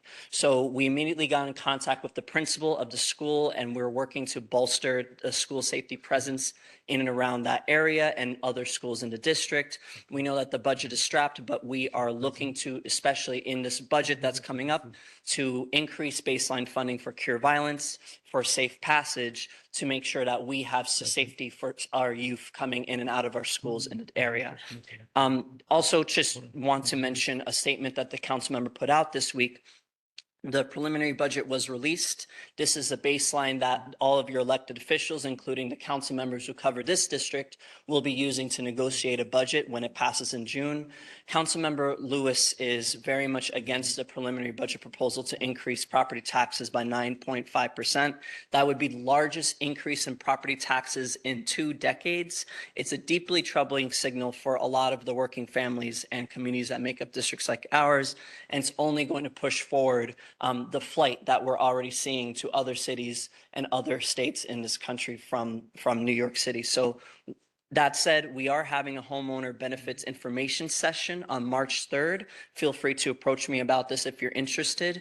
We have the Department of Finance come out every year to teach you about how to lower your property taxes, whether it's a senior citizen, disability, nonprofit, school tax, and many other kinds of tax exemptions that are available to homeowners, but they don't know about it. So we want to make sure that folks are aware of that. Also, I know I did hear a member from the committee mention the CB17 rezoning project. Again, that is an effort that's being led through negotiations about City of Yes. We're working with Councilmember Rita Joseph on that initiative. So if you're in her district, I believe you're in her district, make sure to see if you can reach out to their office about being appointed to the steering efforts around that. But if you have any other questions, we will make sure to do a better job of keeping the chair of the land use committee briefed on that to make sure that we move forward. And lastly, it was such a pleasure to see many of you at the opening of the Shirley Chisholm Recreation Center. Definitely echo many of the thoughts and feelings about folks wanting to be more involved. So we have already received numerous inquiries about what we will be doing to make sure that organizations can come into the space. And we're happy to connect you with the Parks Department if you're looking to do some more involved things within the space to make sure that we take advantage of this historic $141 million project for East Flatbush. So on behalf, with that, on behalf of Councilmember Farah Lewis, I wish you all a blessed evening. Thank you. Thank you, Daniel. Ayanna?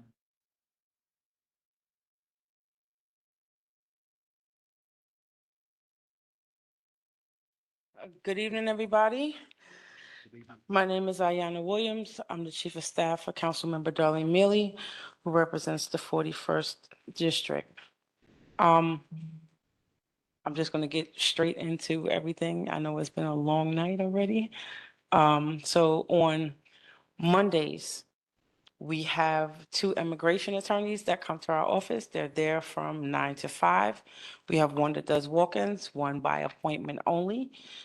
You can make an appointment by calling our office, 718-953-3097. On Tuesdays, we have a housing specialist that assists with existing housing issues who is not an attorney. On Wednesdays, the first Wednesday of every month, we have veteran services in our office. You can call our office once again to make an appointment for that if you need any services for veterans. Every second and fourth Wednesday, we have a representative come to help you with Housing Connect. If you want to sign up for Housing Connect, learn how to navigate Housing Connect, or apply for apartments on Housing Connect. On Thursdays, currently, we have tax preparers in the office from 9 to 5. You have to, of course, meet certain criteria. You can call, all you have to do is earn $97,000 or less. Again, every Thursday. On Fridays, At two of our older adult centers, we host Boots on the Ground. One is at Mount Ararat Older Adult Center, which is at 1630 St. Mark's Avenue, and that's usually from 2 to 3:30. You can also learn sign language when you come. And second center is at Hugh Gilroy Older Adult Center, which is at 447 Kingsborough Fourth Walk, also at the same time from 2 to 3:30. And for those who are interested in meeting a friend, we are doing a speed friending event at one of our older adult centers, which is Mount Ararat Older Adult Center at 1630 St. Mark's. And you can always reach out to our office for more information. Our Community Advisory Board meeting is going to be at our district office on February 28th, which is a Saturday. It's going to be from 11 to 12:30, and our office is at 400 Rockaway Avenue. Thank you. Thank you very much. Next. Ms. Gordon?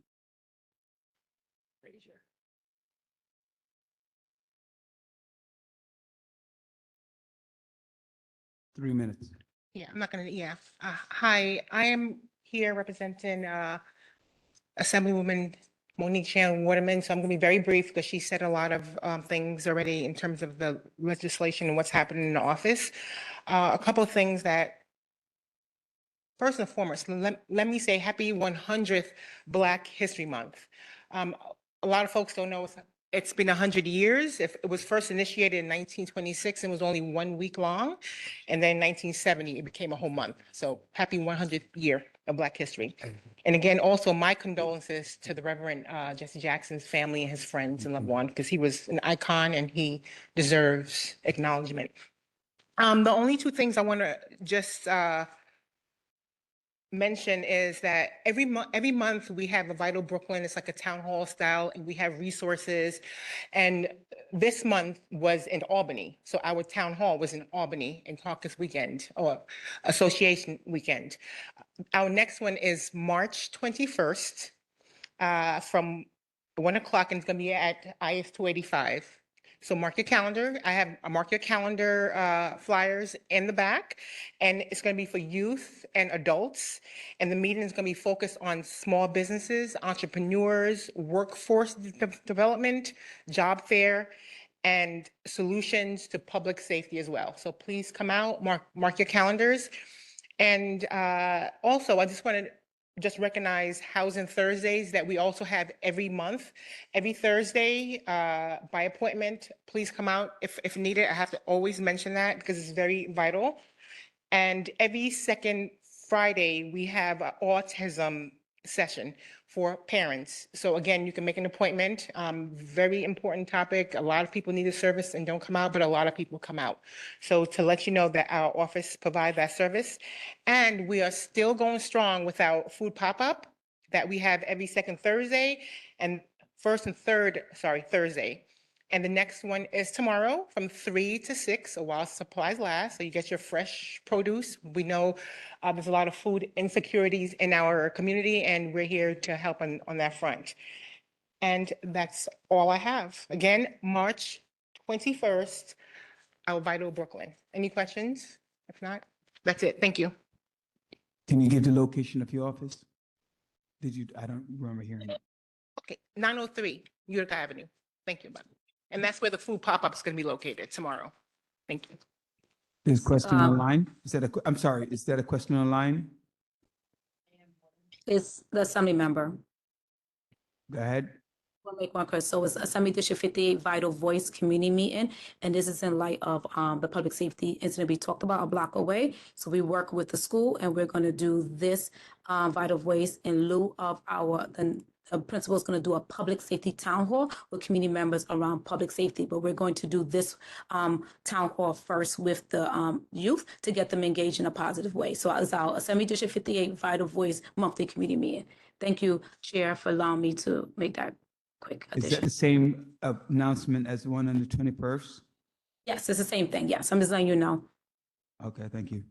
I will say, I forgot that the assembly member had spoken. In general, we don't allow the elected official and their staff to speak at the meeting. But I didn't remember. I apologize for that. Mr. Deschamps? Good evening, everybody. My name is Jelana DeShong. I'm Deputy Director of Intergovernmental Affairs for Mayor Zoran Mandami. Pleasure to be here. This is a community board that is very close to me. I grew up in this community, also worked at downstate for 4.5 years, so it's always good to be back home. Just want to start off with sort of I'll address two things, and I'm happy to take questions at the end, but just want to start off with in regards to the planning and the event that happened last week in the Shirley Chisholm event. I want to make it very clear, as I was the main organizer and the one who had to corral all the elected officials to get the event together. The mayor's office did not send out or control any invitations.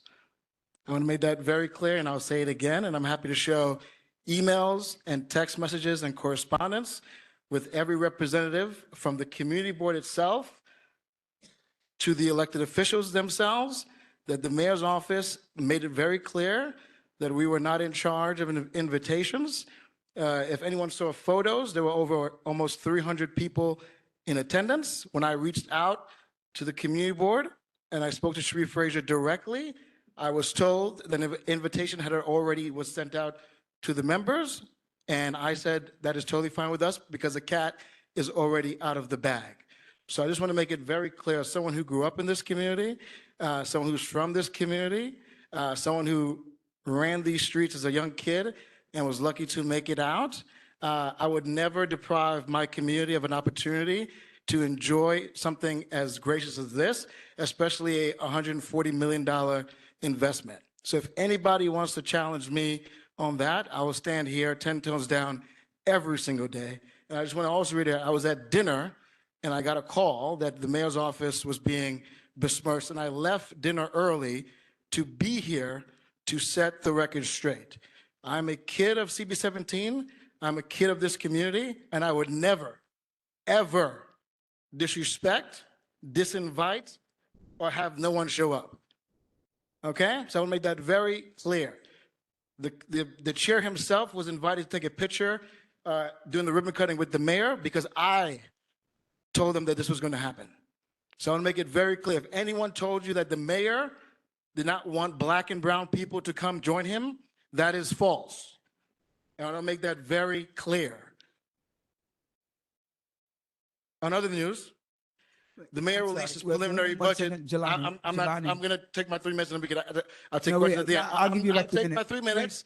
Hold on, Jelani. As I said, anyway, the Jelani. mayor released his preliminary budget, and part of that budget. Jelani. Pardon me, giving- sir. Pardon me, Okay. sir. Jelani, 1 second. I'll give you all of your minutes back. I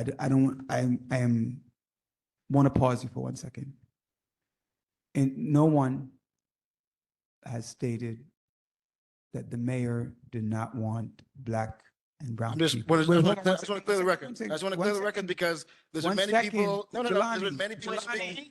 I just want to clear the record. Jelani, I just want to clear the record. Jelani. Thank you very 1 much. second, 1 second. I'm just clearing the record. No, I understand that. Okay, thank you. But wait, but before the record is cleared here, right, as a chair of the board, I cannot make you say a statement that did not exist. That's No, fine. I'm just wait, making- hold I'm on, just let me making it finish, clear. let me finish. Just making it very clear. I understand you're making it clear, but let me finish. This board, no one made any racial statement. And we do not, I am responding as a chair to a racial statement. No one accused the mayor of not disallowing Black and brown people to show up to the event. There was no such statement. And so I am offended That's fine. by the statement. That's fine for you, but I'm just making it very clear that invitations were sent out, not by the mayor's office, and I'm making it very clear. So whatever anyone called you or texted you or told you, I personally organized it. I spoke to every single elected that was present to make sure that the time worked for every one of them. Every agency had their own invitation list. Councilmember Farrell Lewis had over 40 people she wanted to invite. Everybody invited who they wanted to invite. So I just want to clear the air, racial undertone or not. I'm making it very clear that the mayor's office did not. Point of order, I'm sorry. I'm just making the point clear. Pardon me, you're not permitted to speak. If you were part of, okay, no, hold on, hold on. Miss Bella, wait, 1 second, 1 second, 1 second. Let's tone it back a little bit. Let's tone it back. Right, 1 second. Let's tone it back. Take a breather. And we're making a statement. Ms. Bellin, I know I stopped them from the statement that was made. And I understand that you're upset, but please, let's allow him to finish his report, and then we could ask him a question in a professional manner. It's no problem. I'm used to Flatbush. I'm used to it. I'll answer your question. To be very. Point of order. To be very. Point no, of stop, order. stop, no. To be Point very. of order. to be very Jelani. clear. Point, No. To be very clear. point of order, sir. Pardon me. Member, thank you so much, board member. Thank you so much. We're gonna need to I grew up de-escalate here, at this so I'm time. used to it. Point of order, please. I'm used to it. I'm from here. Point of order. Like I said, Point of order. The community. All right. The community board sent out invitations. The mayor's Point of office. order, please. Just want to make that very clear. Thank you very much, and have a good. I'm happy to take Mr. any questions in the back. Jelani. No, thank you. You're welcome. Excuse me. Jelani, I'm sorry. I am so sorry. Honestly, I don't want to open a can of worms. I'm thinking, this is what I'm thinking, right? This is what I'm thinking. All right. At the end of the day, I do not, ladies and gentlemen,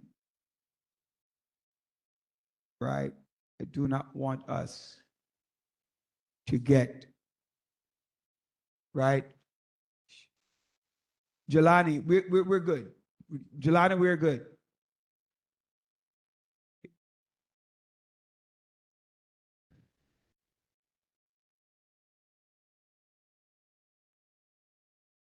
Yes.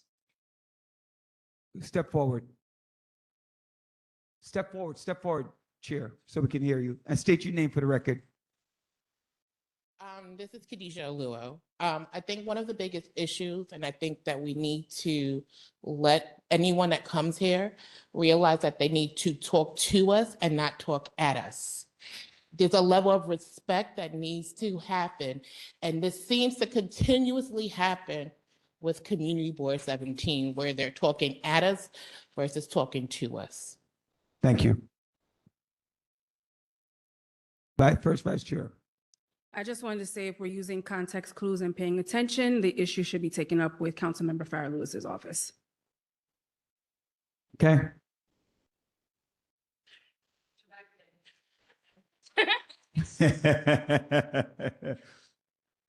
If anybody just now saw the look in Danielle's face. Sorry, Danielle. We got you. All right. Mr. Gabriel, Mr. Chair, Member Holmes. You're recognized. I see you walking. You're walking. Very nice. Therapy is amazing. Yes. Hi. I don't want you to think that this is a dirty pull on my part, since the gentleman already State your left. name. I know I Sorry, called you, but- Gabriel Holmes, community board member.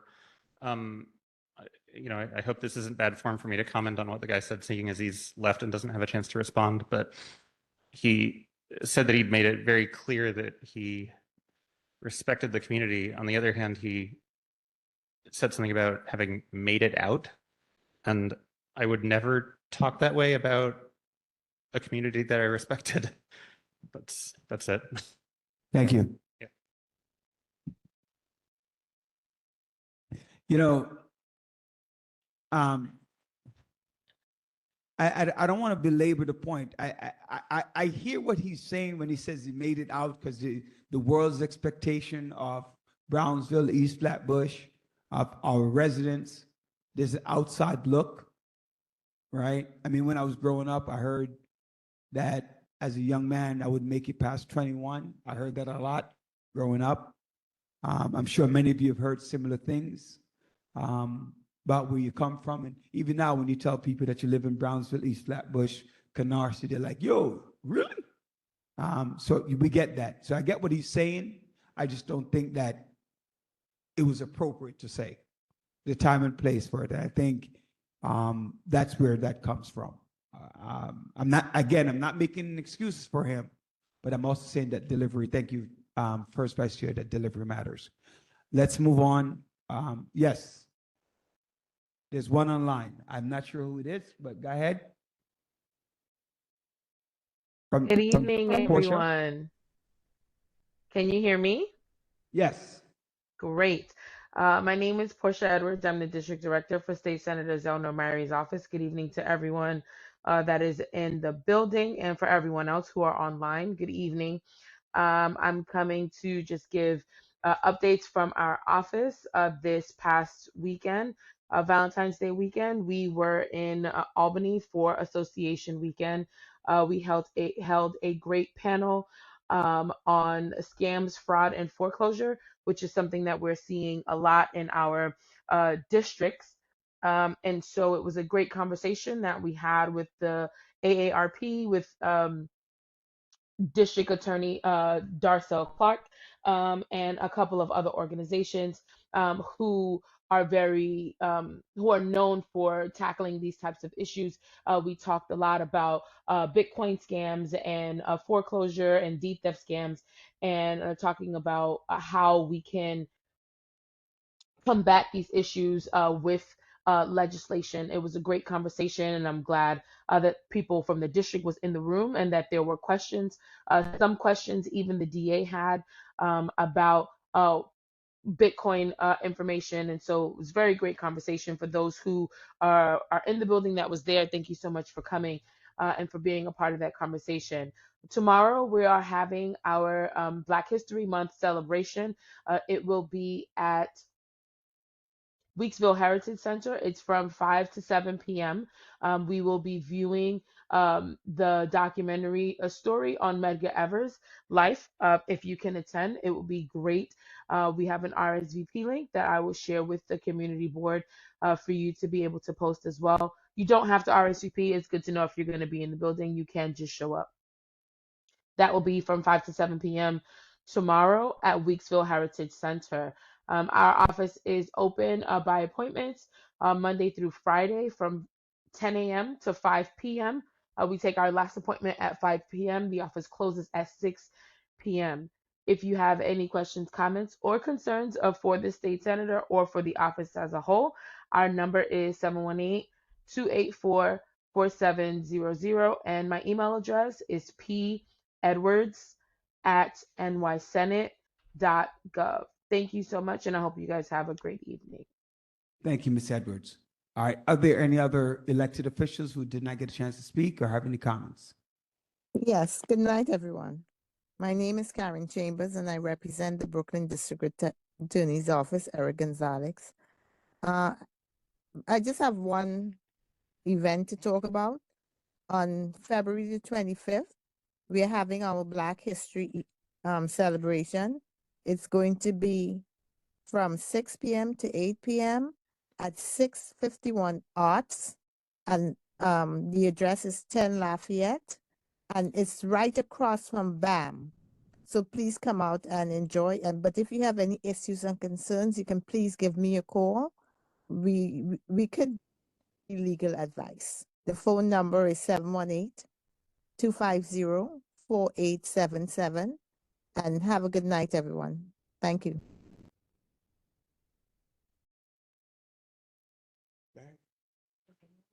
Oh, you're taking, yeah, no, you're taking the mic. I have something to say.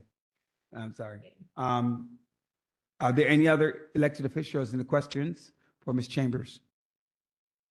All right, seeing none, we move on to the next item on the agenda, which is roll call. Kwame Afray, Alton Emable, Alton, Neil Albrecht, Tiffany Anderson, Berla Antoine, Hassan Bakruddin, Celia Bellin, David Boswin. While she's doing that, Chair Luo and Chair Anderson, do you guys have anything that you want to add? At least start making your way to the mic from your committee. If you have anything or from your representation, please walk forward as she's doing the roll call. No, let her After. finish the roll call first.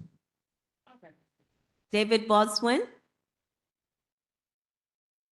Teresa Brereton. Roderick Daly. Herminia Daniels is excused. Natasha Duncan. LaShawn Freeman.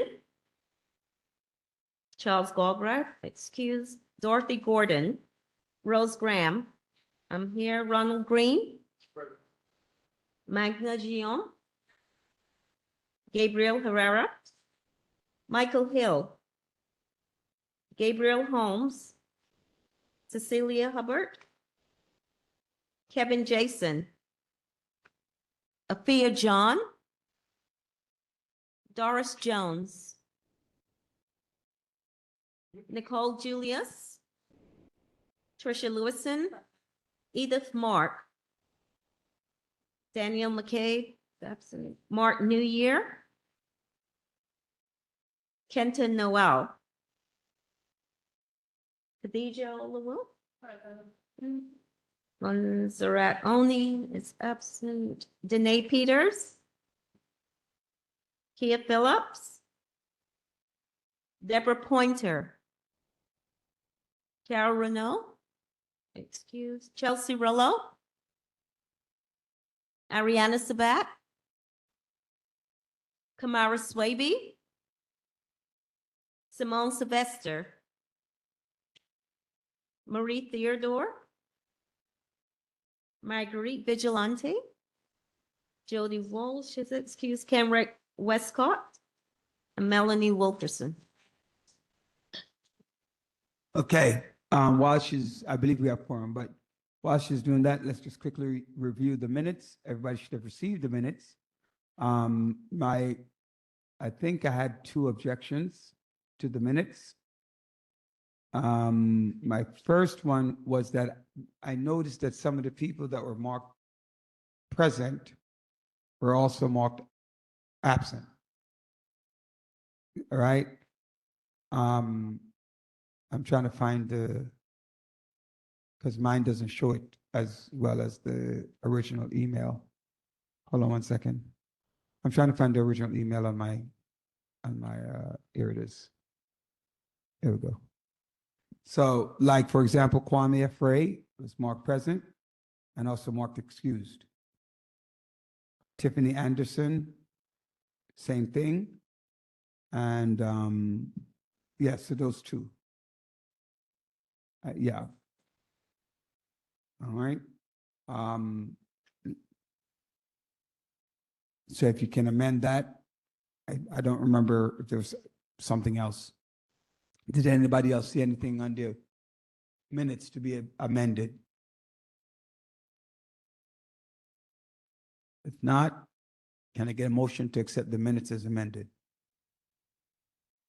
Can I get a motion to accept the minutes as amended? Oh, I'm sorry. Do we have quorum? I don't think this is working. I think we have more than 24. 24 is fine. If it's 24, we have quorum. Kanisha.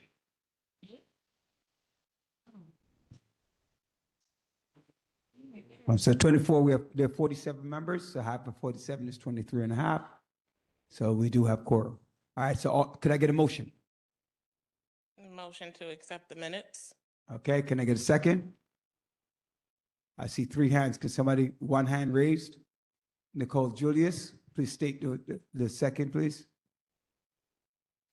Okay, all in favor of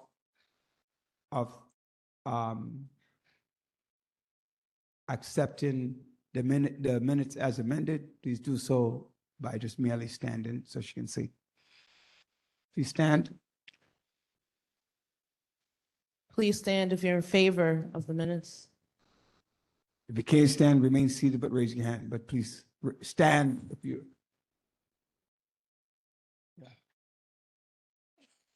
All right.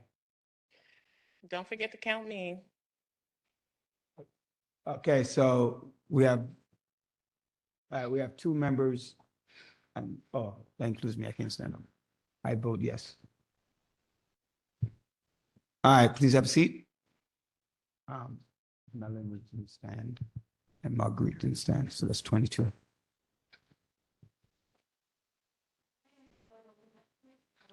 No, I'm not saying no. I'm just for the yes vote. I'm just simply saying I didn't get to the other two points yet. I'm just telling her. Anybody who's opposed to the minutes as amended, please do so by standing. Anyone who abstains from the minute, please do so by standing. So we have two abstentions. Melanie. And yes. Because it's for the record. And Ms. Viante. Go ahead, Chair Aluwo. Okay, good evening, everyone. For Public Safety and Transportation Committee, we've been working effortlessly with DOT regarding the 18 bike stations that they want to put into our district. We're going back and forth with them pertaining to the location. It's heavily loaded on Church Avenue, Lenox Road, and Linden Boulevard, and we are contesting it to find other options. We are just waiting to do a survey pertaining to where would be ideal locations, because we have mentioned to them maybe they should put it by the train station, since people are taking the train. If they miss the bus, they can actually hop on a city bike. And then also going back and forth with them in the removal of the locations where there is no use for the city bikes. That's been going on for the last few weeks. Hopefully we'll send another email to them pertaining to it, and hopefully the Commissioner for Transportation will come out to do a site visit pertaining to that. We're also working to deal with the new MTA schedules for bus schedules, with the removals of the B35 Limited being replaced with the S55 and other bus stops and bus stops being removed from our district, and how that will impact our community board. And that is it for my report for public safety and transportation. Any questions? Seeing none, thank you, Chair Aluwo. Thank you. All right. Chair Anderson, do you have any? No? There's nothing going on, Brookdale? You want to talk about? I didn't hear you. You asked me. I can't hear you. Okay. Yesterday? Oh my God. I have chemo brain. Okay. No problem. See, the chemo brain tipping, they don't worry about it. So we did the adoption public hearing. All right, so what I'm gonna do after the liquor license, I'm gonna ask to be excused. Lately, I've been in a lot of pain.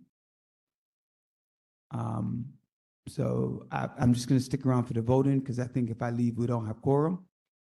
And I don't want to do that to the liquor license. So once that's done, I'm going to ask First Vice Chair Louis on to take over. And I thank you guys very much.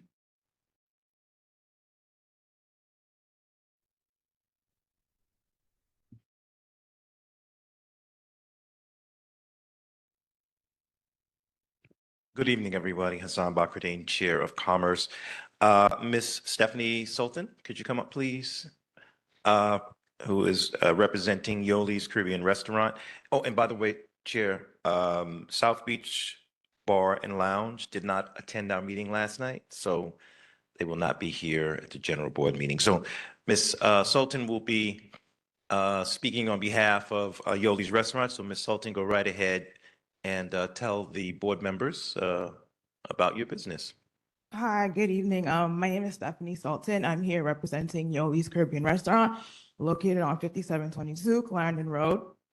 We are a family-owned restaurant specializing in Haitian cuisine. We open 7 days a week from 9 a.m. to 10 p.m. We cater a lot, and we also host private events such as weddings, repasts, birthday dinners, and meetings. During our events, we can hold about 150 people. We have about 3 exits. One of our more consistent events is an event we have on Sundays that is for like retired people that starts at 8 p.m. We do have a security guard that keeps the store regularly safe, I guess. Our most recent health inspection was last Monday. We received an A, and we're up to date on all our restaurant codes and fire inspections. Thank you. Thank you. Great, that was it? Thank you. That was fast. Any questions for her? Yeah. All right. Go ahead. Yeah, so if are there any questions, board members? There's none, it's okay, but if there is, this is the time to ask. Okay, just wanted to mention, the Commerce Committee did vote in the affirmative of this applicant. It is a renewal, by the way, as well. We had 13 yeses and 1 abstention, also. Okay, and there was an incident report that we asked the 67th precinct to provide.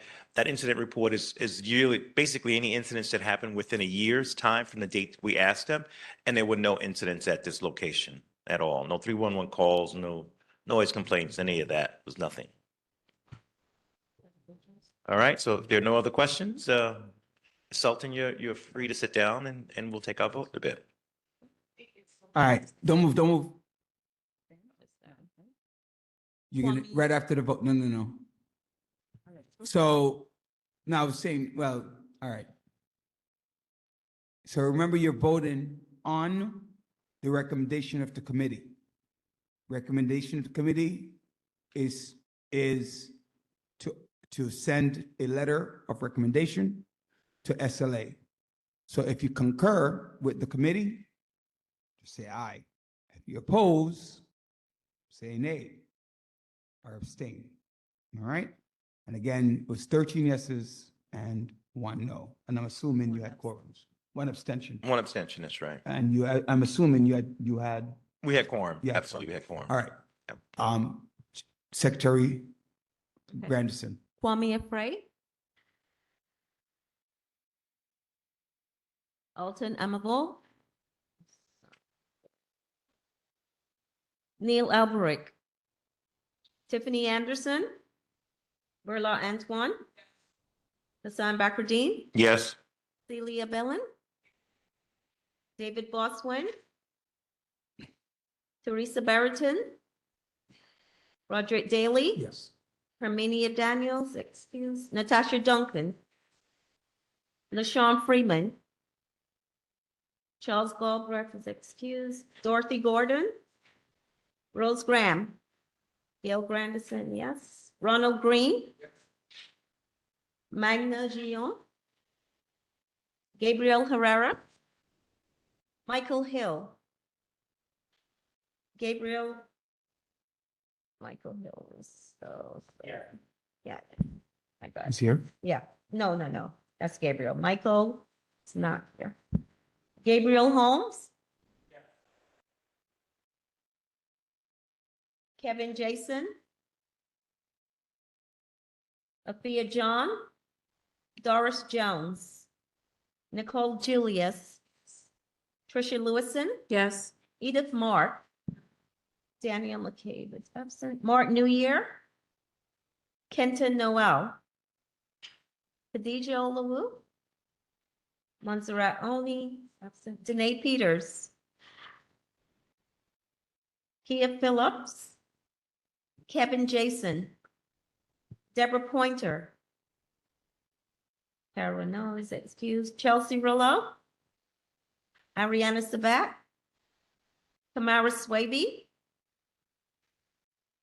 Simone Sylvester. Marie Theodore. Marguerite Vigilante. Jody Walsh is excused. Cameron Westcott. Melanie Wilkerson. Great. Well, I just want to mention this, Chair, on record. Our procedure is when we don't have a business, and you and I talked about this, doesn't come before the Commerce Committee as stated in the procedures, what we generally do is follow up with a letter to SLA indicating that they did not comply and giving them an opportunity if they would choose to come back next month. But we typically don't support an application that does not come before the Commerce Committee to follow the rules and regulations that not only we follow in our city charter, but also the SLA. This is part of what they do in their procedures. So we just want to make sure that we're being very vigorous about that because it is a public safety issue as well. That is a part of our process. Okay, but thank you guys so much. All right, and make sure that I'm CC'd and signed off on, because I think the too many of these organizations, especially when they present a safety issue, that they bypass coming to our board when, honestly, when I get the call that there was a shooting or there was a stabbing or there was a this, and I don't see these committees in front of us. So that's a problem. So thank you, Mr. Chair, for working on that. With that, I'll call Hervé. Is it Talon? Hervé, are you here? Oh, you spoke. Yeah, you're supposed to speak now. But it's okay. It's okay, you already spoke.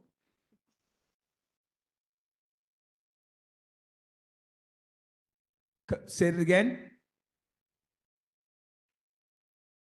You didn't you see your name on the agenda, dude?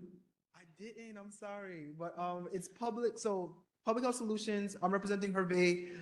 It's wholeunyc.org. So if you just look up Whole UNYC, it takes you to a weird site. But for all Medicaid members, if you want anyone from Medicaid to get extra services, wholeunyc.org. I'm sorry, can you spell it out? So WHOLEYOU NYC.org. Thank you. The Find Services page, click Brooklyn, you fill out this self-screener for as a Medicaid member. Housing resources, food and nutrition, and also transportation.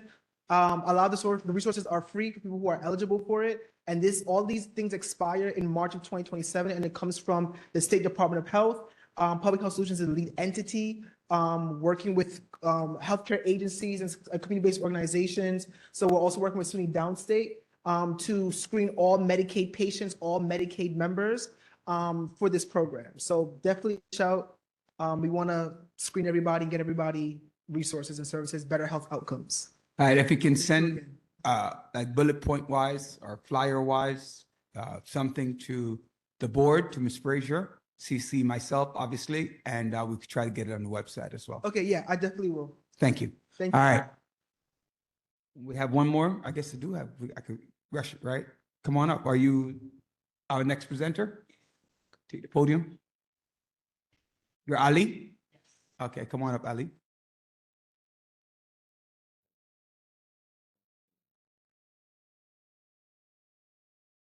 Chair, Ms. Frazier, thank you so much for having me. My name is Ali. I'm with the Department of Consumer and Worker Protection. I am here to share another resource that the city has invested in for over a decade now. This program that we've been running, it's called the New York City Free Tax Prep Program. You have heard about this very recently from our council representative as well as our borough president representative. This is a program run by the Department of Consumer and Worker Protection to provide free tax prep services that are professional and trustworthy to our community members. Here are some basic information about the program. In order to be eligible, you have to make less than $97,000 if you're a family with dependents. If you're a single individual, that number is $68,000 or less. We also help business owners as well. So if you're a business owner, if you're a small business and you need to do your taxes, your expenses need to be less than $250,000. We know small business owners often carry a higher burden, especially when it comes to tax work, right? They have to file quarterly. Our services are open year-long for small business owners. Why did this program start? This program really started because people are getting scammed, right? Working class people, immigrant community members are getting scammed by bad accountants, bad actors. This is partly the reason this program was started. Also, over 800,000 New Yorkers qualify for what's known as the Earned Income Tax Credit. It's known widely as the biggest anti-poverty program, right? But many New Yorkers are not claiming that credit, right? Our goal is to maximize the number of refund and help build wealth for working class New Yorkers. So we work with over 140. We work with many local partners, including Councilmember Darlene Mealy, Borough President Reynoso, among others, to provide the service free of cost to community members. I'm sorry. Herbie, not Herbie, right, Ms. Gordon, Right? the young man. Yes, tell him to come forward for me. 1 second. She just has a question. Come forward before you leave. Yeah. Sure. Yes, so this is a program that was started in essence to build wealth for New Yorkers. Our tax refund is the biggest paycheck for our working class families, right? We want to make sure it's preserved, that no one is taking money. Last year, New Yorkers spent $350 per family, per household to file their taxes. That's money they don't have to pay if they qualify for this program, right? So use the resource that we have for the city. Appointments are limited. Last year, we helped over 100,000 New Yorkers free of cost, saving a total of $33 million in private filing fees for folks, right? So use this program. We want to beat that number. We want to have more than 100,000 New Yorkers using this program that is free of cost. There are a few locations that are nearby that I wanted to quickly mention. First is Kings County Hospital. Our representatives are at Kings County Hospital to help you file your taxes.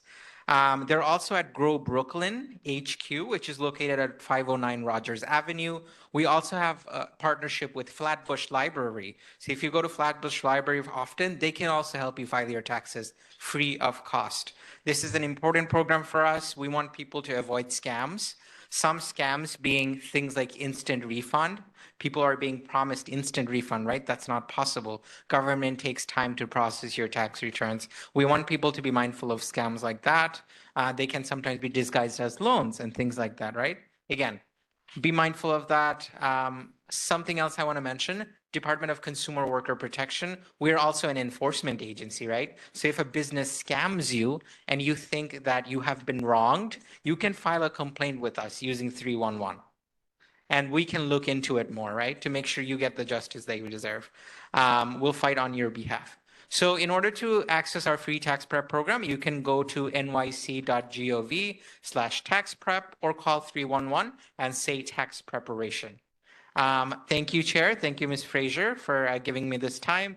Folks, please use this service. It's meant for you, right? It's meant for everyone.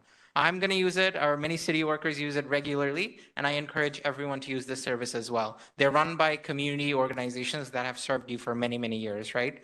So this is a trustworthy program that we're running, and we want people to take advantage of it. Thank you so much. Thank you. Is Cecilia Hubbard here? No. Oh, she's All right. Where are we? Goes on my computer. Any questions? Special report, board members. I'll just start by saying happy Black History Month. Also want to continue to ask, thank you for your support for me on the personal level. Also, I'll do a couple of shameless plugs. One shameless plug is for community members to tune in on my radio show on Thursday nights from 7:30 to 9:30. Last week we had the Congresswoman Yvette Clarke on. In a couple of weeks we'll have the public advocate on, amongst other of our local electeds and people who are offering important services to you. So again, that's the Village Radio Talk Show. The Village Radio Talk Show on YouTube or Facebook or wherever there. Also, two other shameless plugs. One, my niece, Fabia, who's covering her face. She's visiting me because she wants to take care of her uncle for the next couple of days. So I'm very pleased about that. That's why she's my favorite niece. And thank you for your help, Fabia. So I'm telling you that. You and your mom. So they both came up to help me out this week. And lastly, a shout out to my god sister, Venice Israbashi, on her book. It took her a lot of work and a lot of energy. So I thank her for that support. With that being said, any other board members with any thank yous, public, birthdays, wellness, things you're doing in the community that you want other people to know, invite? None. No board member, really? Only my lab amount? All right. Since none, do we have a vote? Madam Secretary?